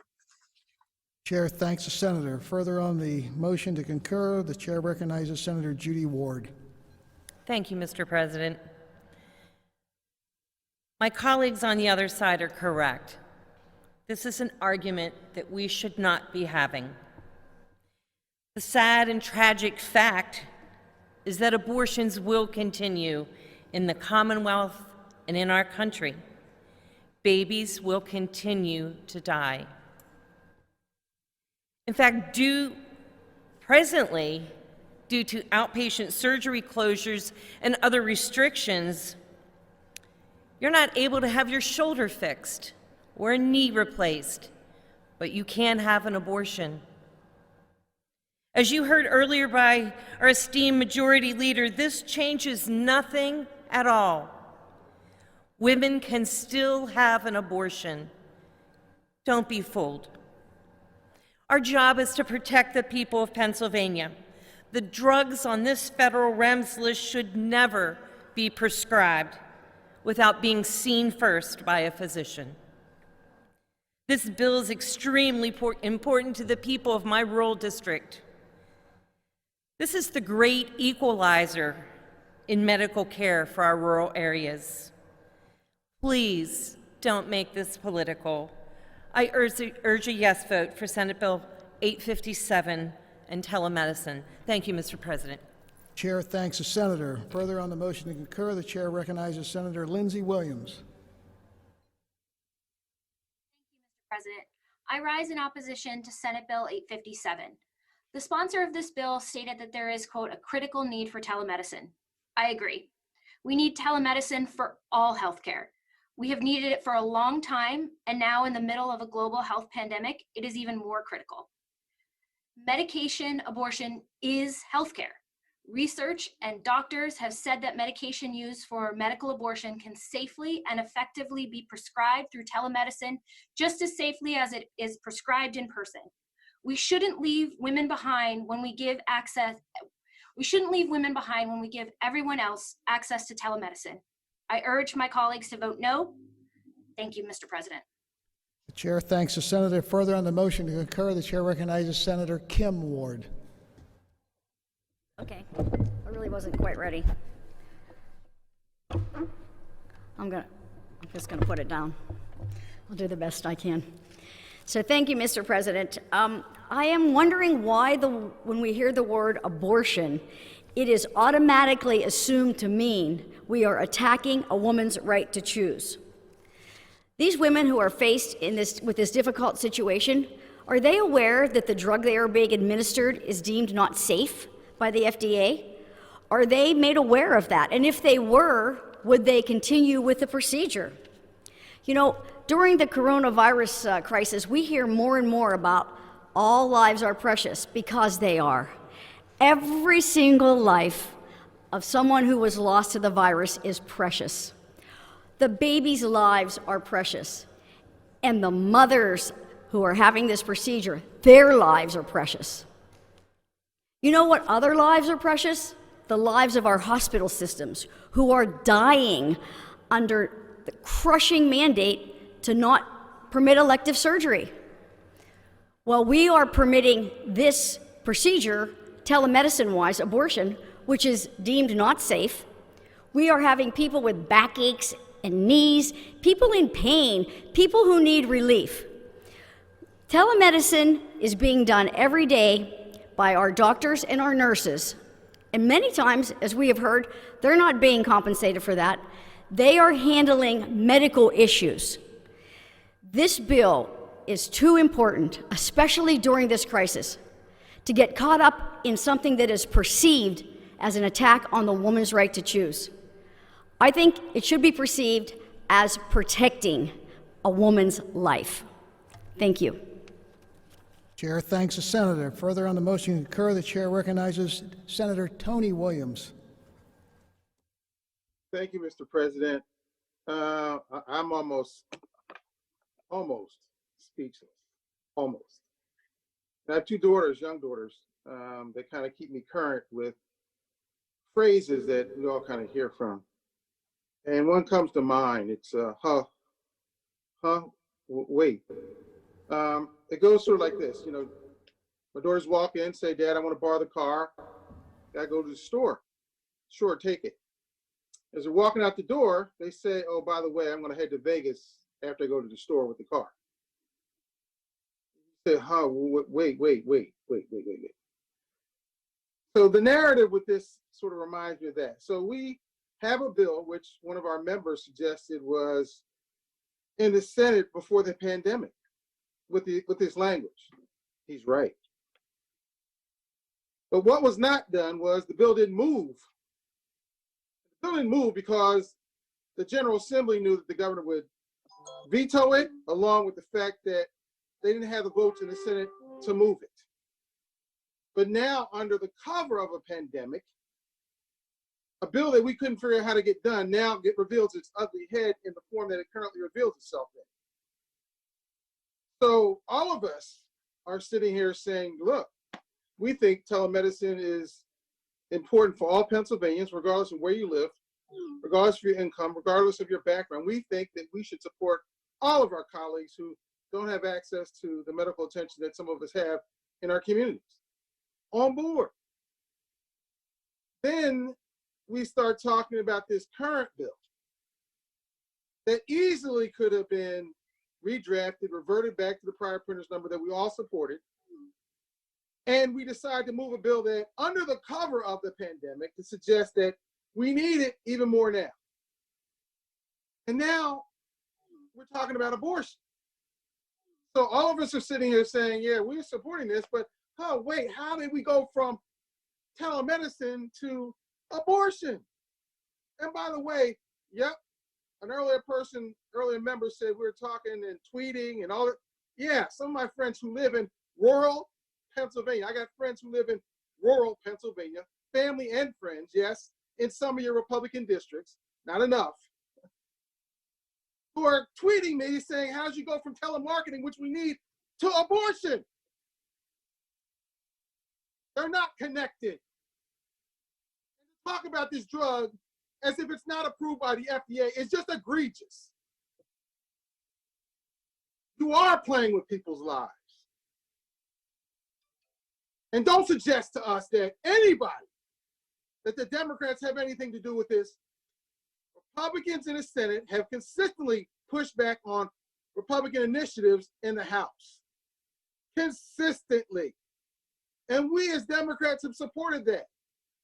And so has the governor.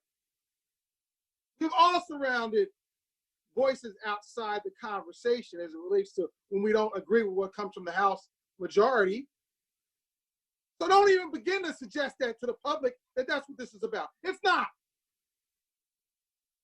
It's a bunch of hogwash. This is simply about that movie we've all seen. The movie that says, you know what, to get what I want, I gotta take a hostage.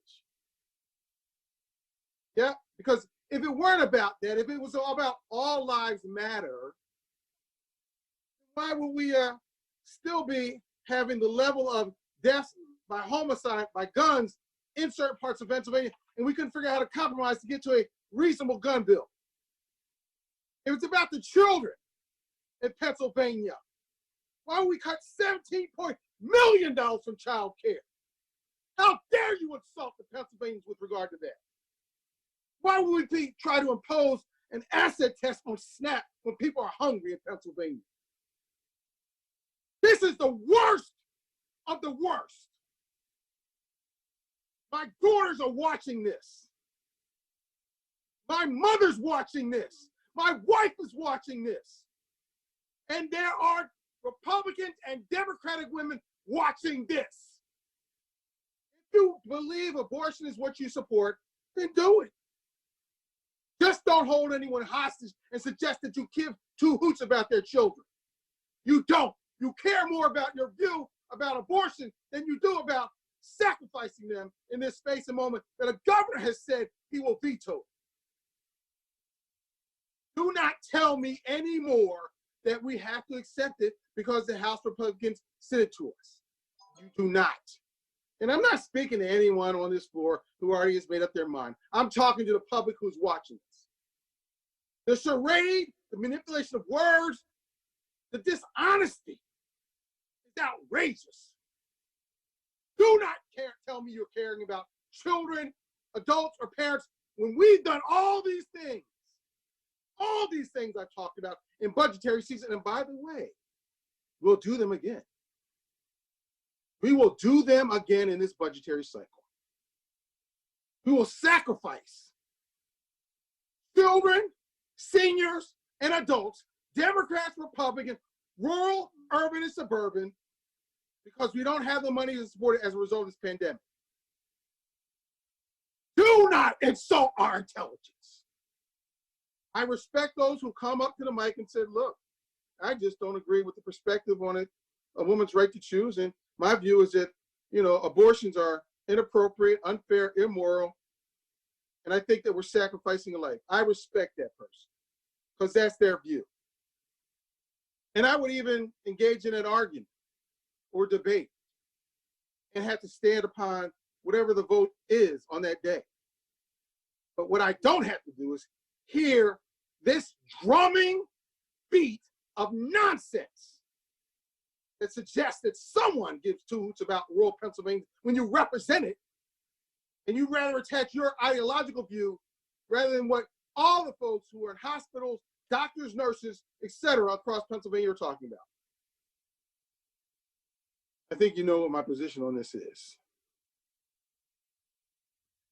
Chair thanks the senator. I'm saying it to my daughters who can't speak on their behalf, who are young adults, pay their taxes, love America, want to stay in Pennsylvania, but are scratching their heads and tweeting to the world, to their family across Pennsylvania about how outrageous this conversation is. This is legislation by hostage. That's all this is. That's all it will ever be. It has nothing to do with the fairness and the process of telecommunication. Thank you, Mr. President. The chair thanks the senator. Further on the motion to concur, the chair recognizes Senator Mastriano. Thank you, Mr. President. Does every life matter? And are we, in the midst of this crisis, medically helping people or putting our party politics above them? Ben Franklin wrote Politics of the Art of the Possible. From the perspective of many, this piece of legislation is not perfect, but it is necessary and timely. I'm asking my colleagues to put aside their minor differences on this here and take a look at it and how we can help people in the midst of this crisis. We are indeed in the midst of an unusual time when it should be usual to put aside our differences and fight together to save lives and to help those in greatest need, and especially our medical professionals. Sadly, the truth of the matter, the argument has nothing to do with about limiting abortion, but rather, if the language was in there, it would be expanding abortion. So the red herring arguments here defy logic and reason. Let's put aside our differences and help those in need across our great Commonwealth. This is no time for dithering or party politics. We need to act now, especially in the case of my many brothers and sisters who once wore the uniform in great need and in suffering. They need medical assistance. Let's reach out to them. It's time for action. In the midst of this pandemic, it is time to move this bill. That we're having this debate and argument in the midst of this defies reason. Do we take this crisis serious? Let's act. If you find fault with it, let's readdress it after this is behind us. But let's move now and defend those who need defense and to help those who need help. In the midst of this pandemic, let's go with science, not party politics. In the midst of this pandemic, it's time to do the right thing. In the midst of this pandemic, I urge support of this much needed and timely legislation. Do all lives matter? If so, let's do the right thing and move this bill today, now. Thank you, Mr. President. The chair thanks the senator. Further on the motion to concur, the chair recognizes Senator Santasero. Thank you, Mr. President. I rise in opposition to Senate Bill 857. Let's make it clear. The anti-choice provision that was put into this bill by the Pennsylvania House was not about safety. Just like the facilities bill that the gentleman from Lancaster referenced earlier in his remarks was not about safety, limiting or putting a number on the square feet that had to be in an examination room or the width of a hallway. That wasn't about safety. And prohibiting women from getting insurance in the healthcare exchanges that cover abortion services, that too wasn't about safety. Now, it's interesting that a number of my colleagues who have spoken in support of the bill today on this issue have talked about the right to choose. It's interesting, it's almost Freudian in a lot of ways that they keep going back to that point, because what's going on and what has happened in this General Assembly over the last decade has been a slow but methodical effort to limit and ultimately undo a woman's right to choose. This is just another example of that. Let's call it for what it is. And the fact that this provision was put into the bill in November as opposed to this week is irrelevant, because today an attempt to take the provision out of the bill was defeated. And the bill's being brought up now precisely because we're in the middle of a pandemic. And the arguments that are being made today as to why this bill needs to be enacted are arguments that are based on the fact that we're in a pandemic. What's happening? Absolutely. Ideology is being elevated above policy. If we really cared about telemedicine and we really thought that telemedicine needed to be done now, particularly because of the pandemic, then this offensive provision would have been taken out in the Rules Committee earlier today. This isn't about safety. This is about ideology and ultimately taking away a woman's right to choose. It's not the first time. It's been going on for a long time. It's yet another example of those who oppose the right to choose elevating that desire to undo it over important public policy that otherwise needs to be done. That's what's happening today. Let's be clear. That's why we should go back, take that provision out of this bill, and pass it in a form that the governor will sign. President, I urge a no vote. Thank you. Chair thanks the senator. Further on the motion to concur, the chair recognizes Senator Brooks.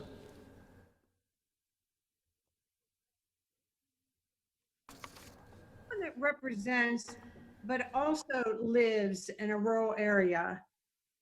I've always understood that telemedicine can be an important tool, but I've also always approached telemedicine very, very cautiously, because I don't want our healthcare to become like ordering a hamburger. I want our healthcare to remain personal, to remain safe, to remain responsible. And so I, for one, am happy that this language was put into this legislation. This language removes any ambiguity relating to several drugs that are known to have very, very serious side effects. Why wouldn't we want the folks that are prescribed those drugs to have seen a doctor first and be in a doctor's care? Let's be very clear. There is no language in this legislation that refers to abortion. No language. What this language does is refers to a list of drugs that, again, they're known to have very dangerous, serious side effects. For the comments that really want to just say this is about abortion, it has nothing to do with abortion. And the access, it's not changing anything in current law. Is there a drug on this list that is used for abortion? Yes, there is. And that drug has been determined by the federal government that it can be very, very dangerous, and it has very, very serious side effects at times. And when that drug is used, it should be used by a person that has seen a doctor and been examined by a doctor. Why would we want to remove that safety net for any of these drugs? Even the one pertaining to abortion. So I am greatly disappointed if the governor vetoes this legislation, because what that veto says is that people should have the ability to take drugs via telemedicine, via online medical services that have been known to provide very, very serious health consequences, and they should do it without seeing a doctor first or being examined. So for those that really want to hone in on the drug that provides for abortion, you would be giving that woman a daughter, a granddaughter, a drug that could cost them their life, all because of the desire to provide for an abortion online. So I will say the word abortion. It's you folks that are trying to make this about abortion. We're trying to make it about the health and well-being of the very people in our communities. Why would anyone want to have someone that we love be given a drug that could have very serious side effects?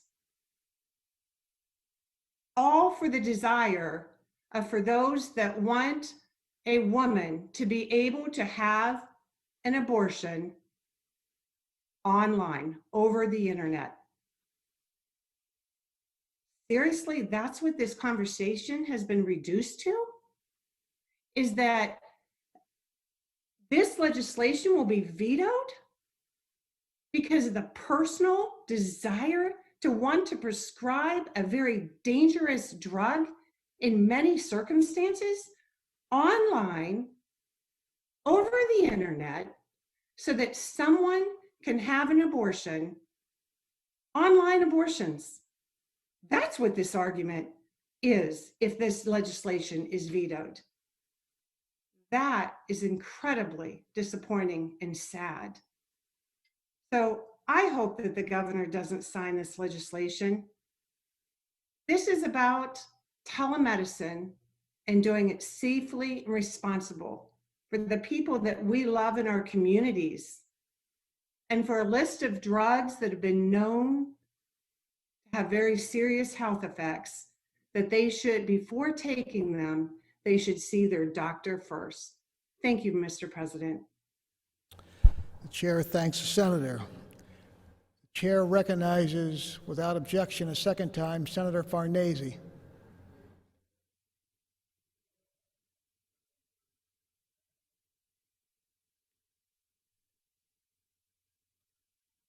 The chair recognizes Senator Costa. Thank you very much, Mr. President. Mr. President, I rise in opposition to the current form of the legislation, Senate Bill 857.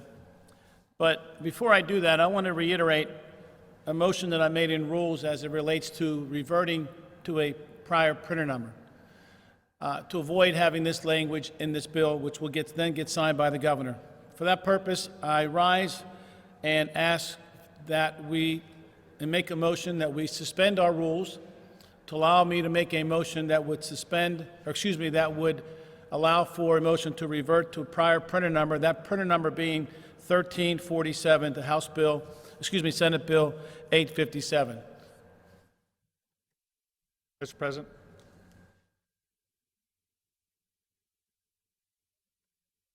Senator Corman. Yeah, thank you, Mr. President. I just rise to oppose the motion.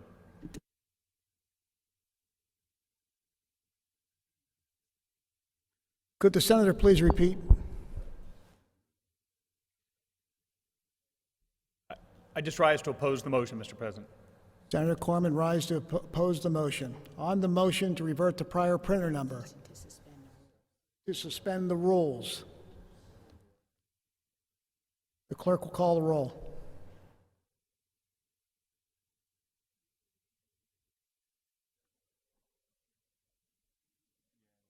Argel.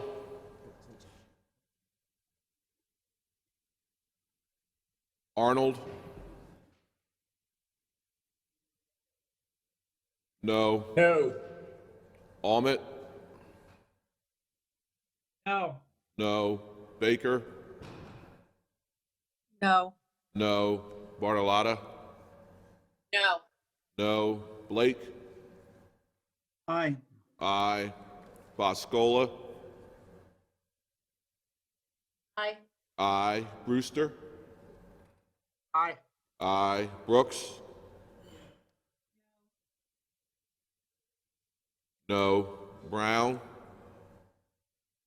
No. Collette. Aye. Aye. Corman. No. Costa. Aye. Dinneman. Aye. Aye. DeSanto. No.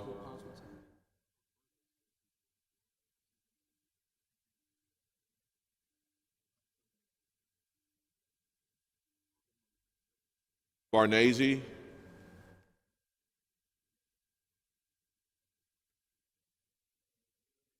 Fontana. Aye. Aye. Gordner. No. Haywood.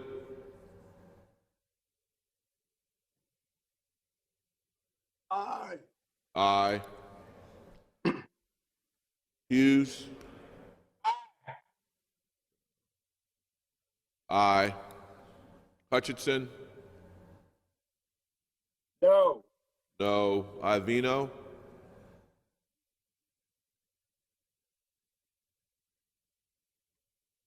Aye. Aye. Carney. Aye. And then me. Aye. Killian.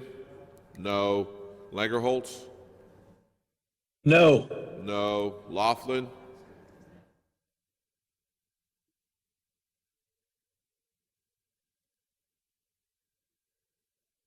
Leach.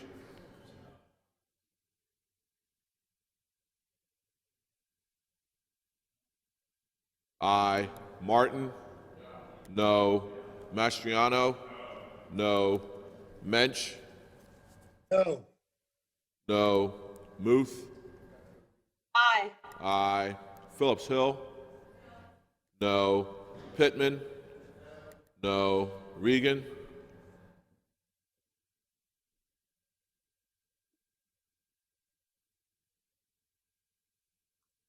No. Regan, no. Sabatina.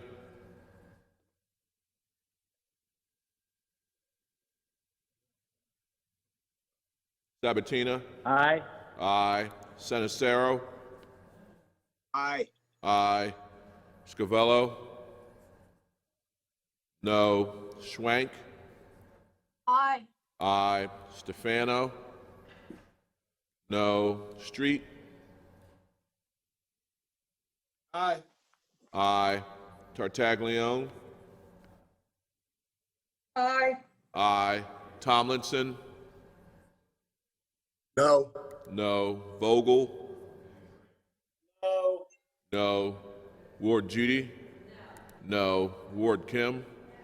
No. Williams Anthony H. Aye. Aye. Williams Lindsay. Aye. Aye. Y'all. No. No. Udicek. No. No. Scarnati. No. Argel. No. Farnese. Aye. Laughlin. No.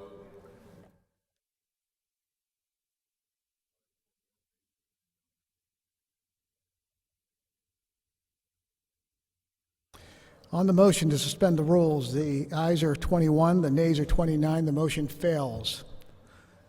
The chair recognizes Senator Costa for remarks. Thank you very much, Mr. President. Like many of my colleagues on this side of the aisle, I rise to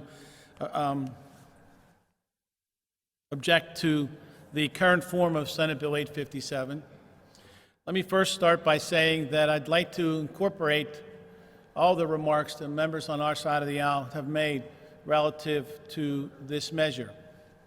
But I'd also like to incorporate the portion of all of our collective remarks as it relates to the underlying measure that Senator Vogel and all of us worked to pass on 2 occasions to the House, unencumbered with the language that brought about a lot of the discussion today, and that is the telemedicine language. Because I think was mentioned by one of my colleagues earlier, I think there's universal agreement that this is the right thing to do, and it is. But the problem is we have a barrier to getting that accomplished, and that's the language that was added regarding women's reproductive health ability and excluding them from the ability to be able to be part of the telemedicine legislation. Now, Mr. President, some comments were made about we're all in this together. And quite frankly, with respect to this legislation, that's not accurate. We are not all in this together.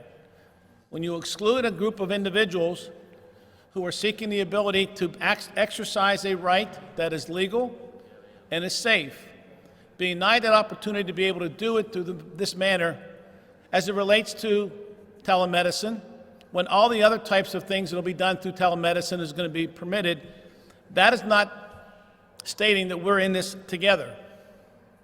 If we were in it together, quite frankly, we wouldn't have this measure as part of this bill, or we wouldn't be excluding these women from the ability to talk and work with their doctors as it relates to the prescription that we're talking about here today. So, Mr. President, it's important to recognize that this language, as I mentioned at the outset of my remarks previously, is the barrier to getting this legislation to the governor's desk with his signature affixed to it. Folks, that's not going to happen in this current form. So as much as I, again, support the telemedicine, and I heard the statistics that were being offered by my colleagues, the gentlelady from New York talked about specifically in her area and surrounding counties, and I recognize that and agree with that we're denying them the opportunity to be able to have that reimbursement and to be able to provide that health care service to so many folks in this Commonwealth, particularly our rural folks. But we're not going to be able to get there if we support this measure as it is. That's why in rules today I tried to remove this language that presents the barrier. That's why in rules today I tried to revert to printer number 1347, which passed this chamber 47-1. That's why, again, on this floor today, I tried to reiterate going back to the version that we pretty much unanimously agreed to, but for the inclusion by the House of language that we all know has been problematic in this chamber for several years. There's a reason why, when we passed it last session and the House did the same exact thing, that we didn't bring it up, because we all knew the governor was not going to sign it, or at least I can speak for members on our side of the aisle, that the governor would not sign it in the manner that was presented to us last session. And that's why we never brought it up again here, I believe. But I could be wrong, because that decision is not my decision or our caucus's decisions. As was described by one of my colleagues, that's your folks' decision to bring it up. And not bring it up last time, which we appreciate, but we're concerned about the manner in this time that's being brought up at this particular point in time. So as much as I appreciate hearing the statistics, and they are compelling, the fact of the matter is we are not going to change anything relative to being able to offer telemedicine to the people of this Commonwealth because of this provision. That, to me, is wrong. And, Mr. President, one of our colleagues referenced the art of the possible. This is not the art of the possible. This is impossible. What we're voting on today is impossible to make and reach the people we want to reach, to meet the desire, the goals of the well-thought-out legislation as it relates to telemedicine. This, the way this version is not going to make it. This is not the art of the possible. This is not the art of the compromise, because something's being forced on us by one of my colleagues mentioned as taken hostage. The House Republicans took hostage of this good legislation and affixed abortion language, anti-choice language to it, and sent it back to us. And as we did last session and for many months now, we've not addressed it. Rightfully so. But for some reason today, we're compelled to move forward and make a decision with respect to this legislation, again, knowing that the governor's not going to sign it. I don't understand the reasoning why we're doing it, knowing that that's going to be the case. I simply don't have any understanding as why it has to happen this way. The purpose of reverting to a prior printer number is to get it to the governor's desk, to make certain that we are getting something that needs to be done. At the end of the day, Mr. President, I see us, this chamber, kowtowing to House Republicans who've insisted on this provision, being part of it for whatever reasons they want to put into it. Some of it called it a political reason. It could very well be. But let me be clear. As someone said, that we folks have made this a political conversation. We did not. We did not support this measure in the way it's fashioned. We supported the underlying bill. We didn't bring the bill up for a vote today. You all did. Or as we've referenced, you folks did. Okay? We didn't do it. And if we had our druthers, we would not be voting on this portion of the legislation. If we were bringing the bill up, we would strip out the language that's been offensive and excludes women across this Commonwealth from access to doctors and the ability to be able to be part of the telemedicine program. We didn't bring it up. But if we did, and we would, that's what we would do. We would want to get it to the governor's desk without this language, knowing that it's a barrier. We know some facts. The facts are, A, the governor's not going to sign the bill in its current form. B, we have within our power to make changes to address that barrier, what we know. We are neglecting to address that. We are refusing to address that. We are saying we're not going to address the governor's barrier. We're still going to send it to him and let him veto it. What we should be doing is either reverting or we should be sending the bill back to the House and saying, House, here's where we're at, one caucus of the House, and say, here's where we're at. You're not going to lead us and tell us exactly what we're going to do. The three groups, House, Senate, and the governor's office, get in a room and figure out what can be done and how we address that. That's how we should be moving forward, not jamming this thing through, running roughshod over the members in terms of the votes they want to take, and sending it to a governor who will veto it.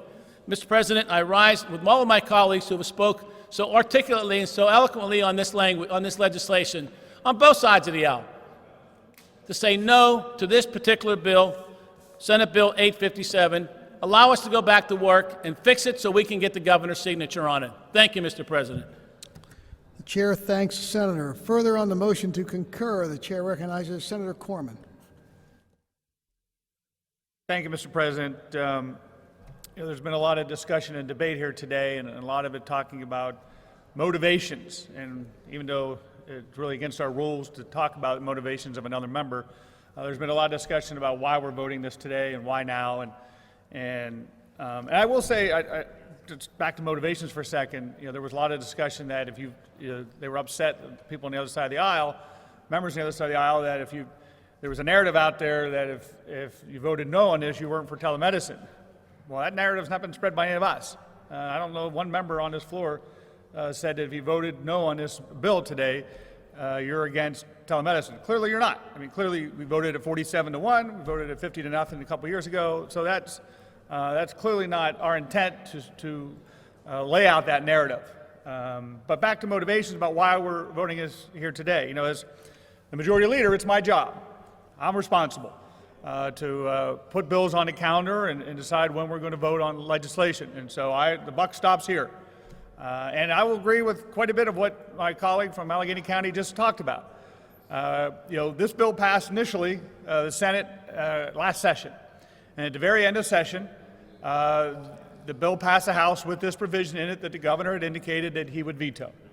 And so I made the decision at that time, not wanting this bill to get vetoed, that we would not run the bill at the end of that session, and hope to be able to find a new path forward to get everyone on board with telemedicine in the next session, this session that we're currently in. And so again, the senator from Beaver County, who worked so hard along with the two chairs in a bipartisan way in the Banking Insurance Committee to get this bill to a place where it came out of committee and we voted it out of the Senate. Again, as was mentioned, 47-1. And then I guess last November, the House moved again, saying very strongly that this language, and I'll discuss the language in a minute, was very important to them, and this needs to be part of any telemedicine bill. And they passed it, I believe, with both Republican and Democrat votes in the House. So knowing that this would lead to a controversial issue again, and knowing that the governor had indicated he would veto, we did not move the bill for a while. My job, and I know the senator from Allegheny County agrees with this, our job is to try to find common ground. How can we find common ground so we can get this to ultimately a signature? That's ultimately our goal. I've said here on numerous occasions, we are judged by our accomplishments. It doesn't matter what we're for. It doesn't matter what we accomplish. We can be for, we got a lot of members that come to Harrisburg in both House and Senate who are for a lot, but accomplish little. Our job is to accomplish things for our constituents. And so my goal was to accomplish a governor's signature for this bill.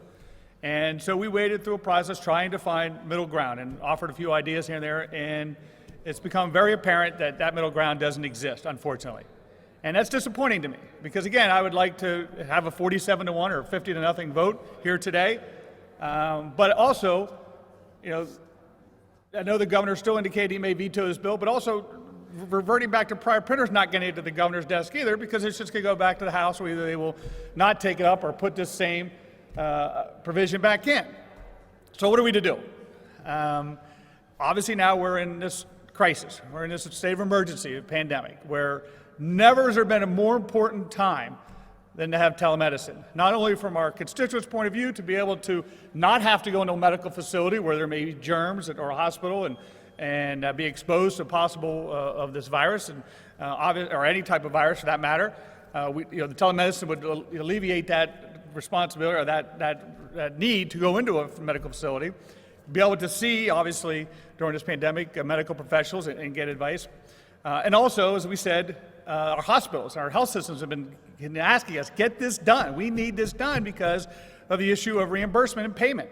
And this is at a time where hospitals are in an all-time crisis on revenue because they've been shut down. Not only do our hospitals in the eastern part of the state are being overtaxed through the issue of the virus, but our hospitals in the central and western part of the state have been shut down, and so therefore they don't have revenue coming in, and they have major financial problems. So the need to move forward is imminent. It's something we need to do to help our hospitals. And now this is why we've chosen this time. Why I chose this time, I did it. I'm responsible to go forward this time because there was not a compromise that we were able to get to allow all sides to come on board, and the need and the crying out of our medical facilities and systems to ask us to get this done. So I decided it was time to move forward. And when I looked at the language carefully, I understand all the emotions and all the sides of abortion. Abortion issues, people have different views, and I respect them all. My own family have different views on abortion. And so it's a very difficult issue to get through emotionally. But if you look at this language, and this is the important part, sort of cloud out the noise, and let's look at the language. It wasn't the House Republicans or the House of Representatives, for that matter, who developed the REMS list. And I mentioned this in the Rules Committee. It's called a Risk Evaluation Mitigation Strategy. And what this list is, it's produced by the FDA, the Food and Drug Administration, not anywhere here in Pennsylvania, federal government, produced this rulemaking that to ensure the benefits of a drug or a biological product outweighs the risk, that you need to have an in-person visit so that the doctor then can offer this medication. And not just this medication. There are 12 different medications on this list. I asked my staff to get me the list, and I was gonna read them all, but unfortunately I can't pronounce most of them, as it tends to be with medication. But they're for all variety of ailments, all variety of medical needs, not just this particular one dealing with abortion. So this is currently in law, not in law necessarily, but a rule. Under the guidelines of today, to have access to any of these medications, you need to go in to see your doctor personally. That's what we're operating in this country today. Nothing in this bill, as amended by the House of Representatives, changes that. Let me repeat it. Nothing in this bill changes that. If the governor doesn't sign this bill or we don't pass this bill, you will still need to go in to see your doctor before having access to these 12 different medications. I hope I'm saying medications is the correct terminology here. If we don't pass this bill, you will need to go in. If we pass this bill, you will need to go in. Nothing changes. And so I understand maybe some don't think there's a need for this language, and I respect that. I really do. And I understand the ideological view of it, and I understand the position of the governor. He's been very clear. As I said in the Rules Committee, I'm trying to get to the bigger picture. The bigger picture, as we've all stated here, is the desire and the need for telemedicine. Our hospitals are crying out for it. Our health systems are crying out for it. There's a need. And this language, as difficult as some people think that it is, doesn't change a thing today. It doesn't change a thing. And so I understand the concern, but I think the bigger picture is important here, and that's why I have chosen, as the leader of this chamber, to go forward with this legislation now. I just think that the need for the telemedicine is too important, and although maybe this provision isn't necessary in some people's minds, it shouldn't stop us from getting to the bigger need and the bigger picture. And I implore the governor, And I respect the governor. He is very adamant and very clear on his positions dealing with abortion. And I have a lot of respect for his positions. I don't necessarily agree with them, but I respect them because I know they come by honestly. His positions on these issues are an honest position and one that he feels deeply about.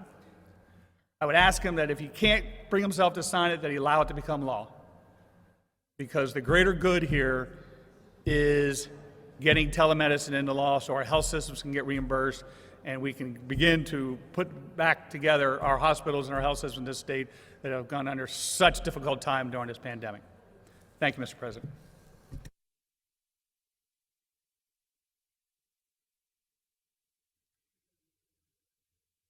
Senator Obides. Back to leaves of absence. The chair recognizes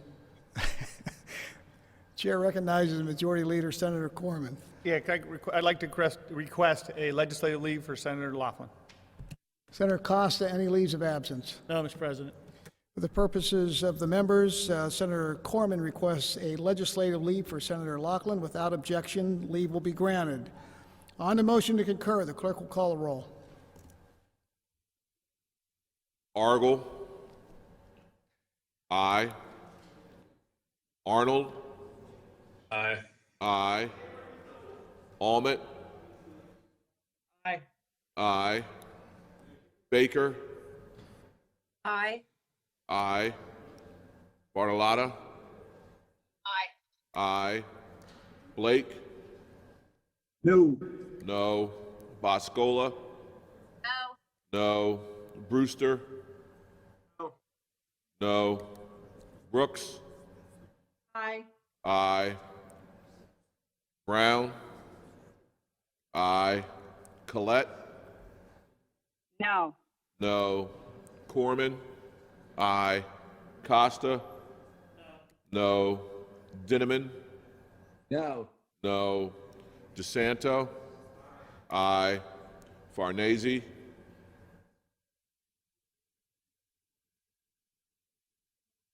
No.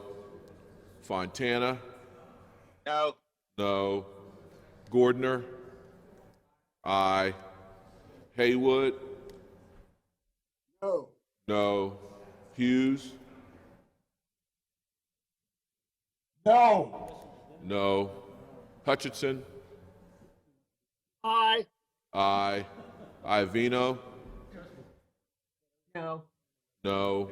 Carney. No. No. Killian. Aye. Langerholtz. Aye. Aye. Laughlin.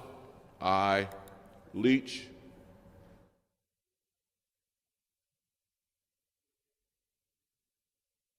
Leach. No. Martin. Aye. Mastriano. Aye. Mensch. Aye. Aye. Muth. No. No. Phillips-Hill. Aye. Pittman. Aye. Regan. Aye. Aye. Sabatina.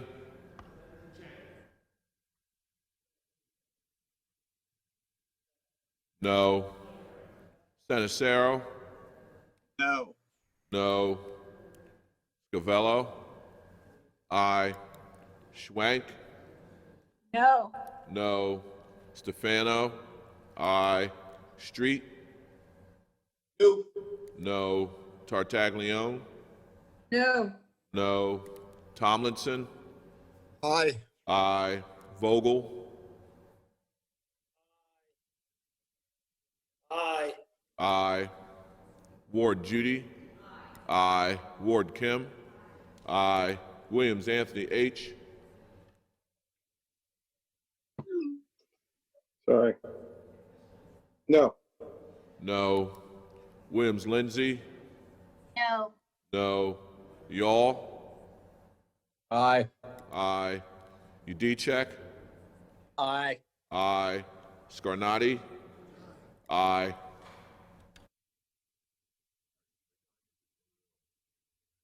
Vote on concurrence, ayes 29 and noes 21. The amendments are concurred in and the House will be so advised. The next order of business, petitions and remonstrances. For the purpose of the members, Senator Tartaglione offers remarks for the record, and the chair recognizes Senator Dinniman.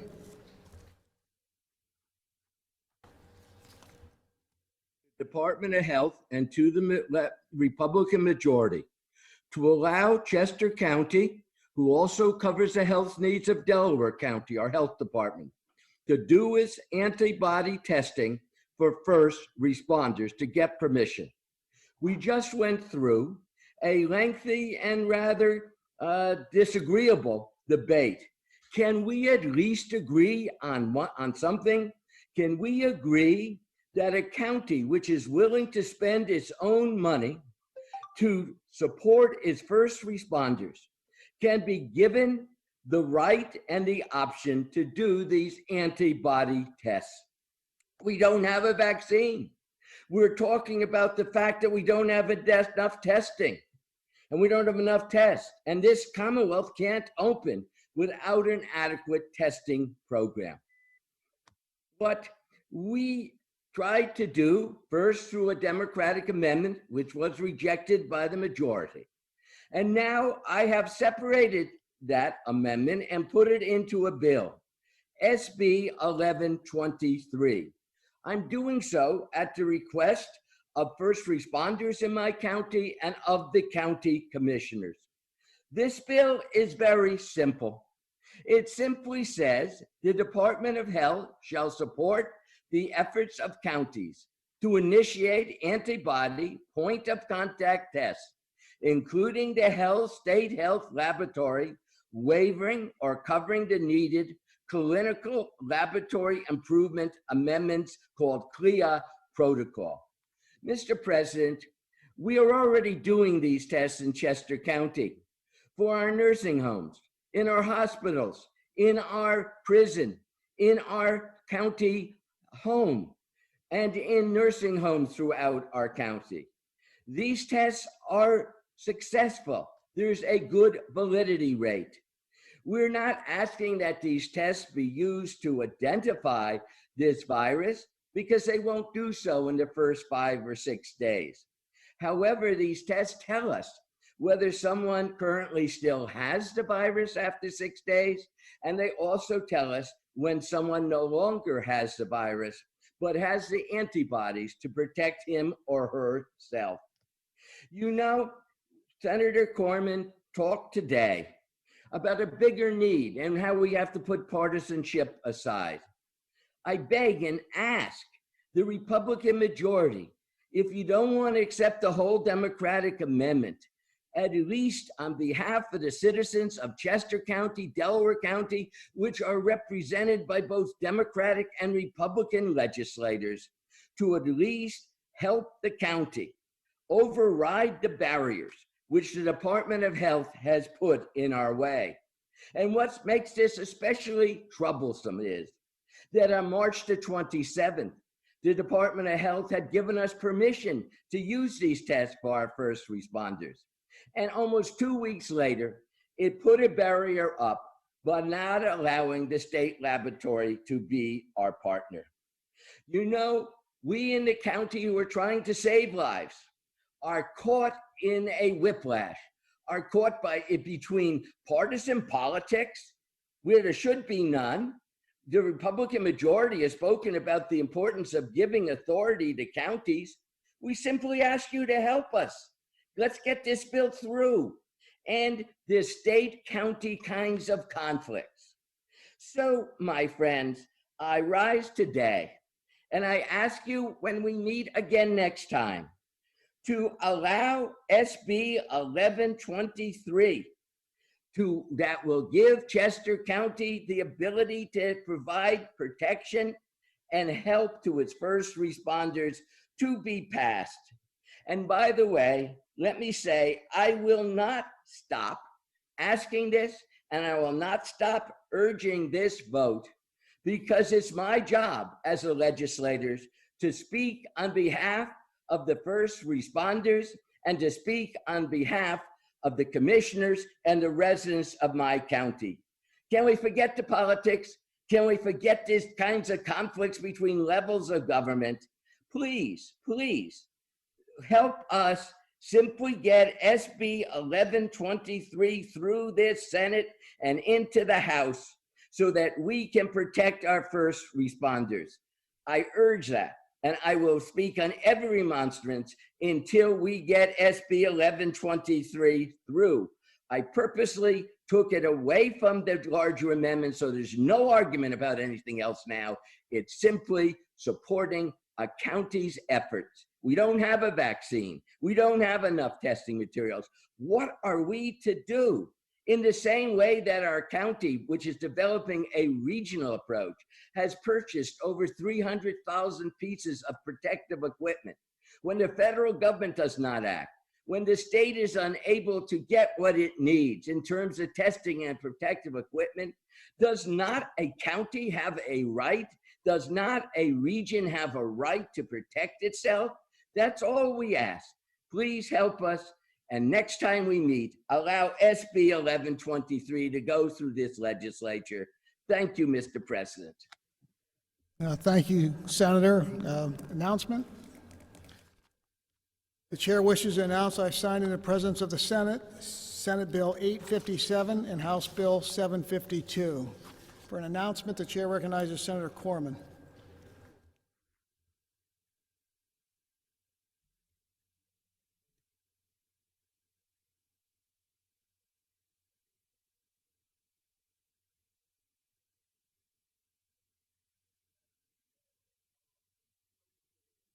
The Senate will be at ease.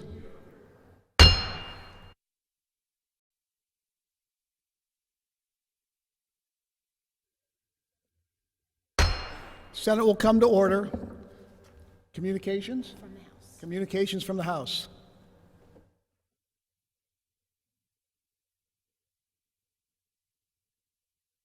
The Clerk of the House of Representatives, being introduced, informed that the House has concurred in the amendments made by the Senate to House Bill number 1869. Further from the House.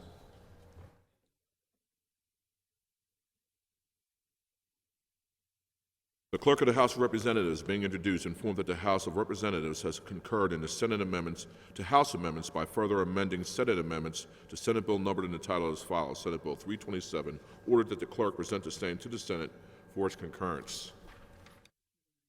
Referred to the Committee on Rules.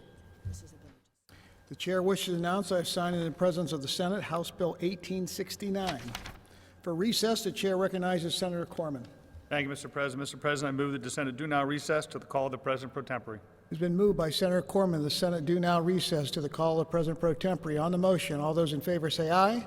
Those opposed, nay. The ayes have it. The Senate stands in recess to the call of President pro tempore.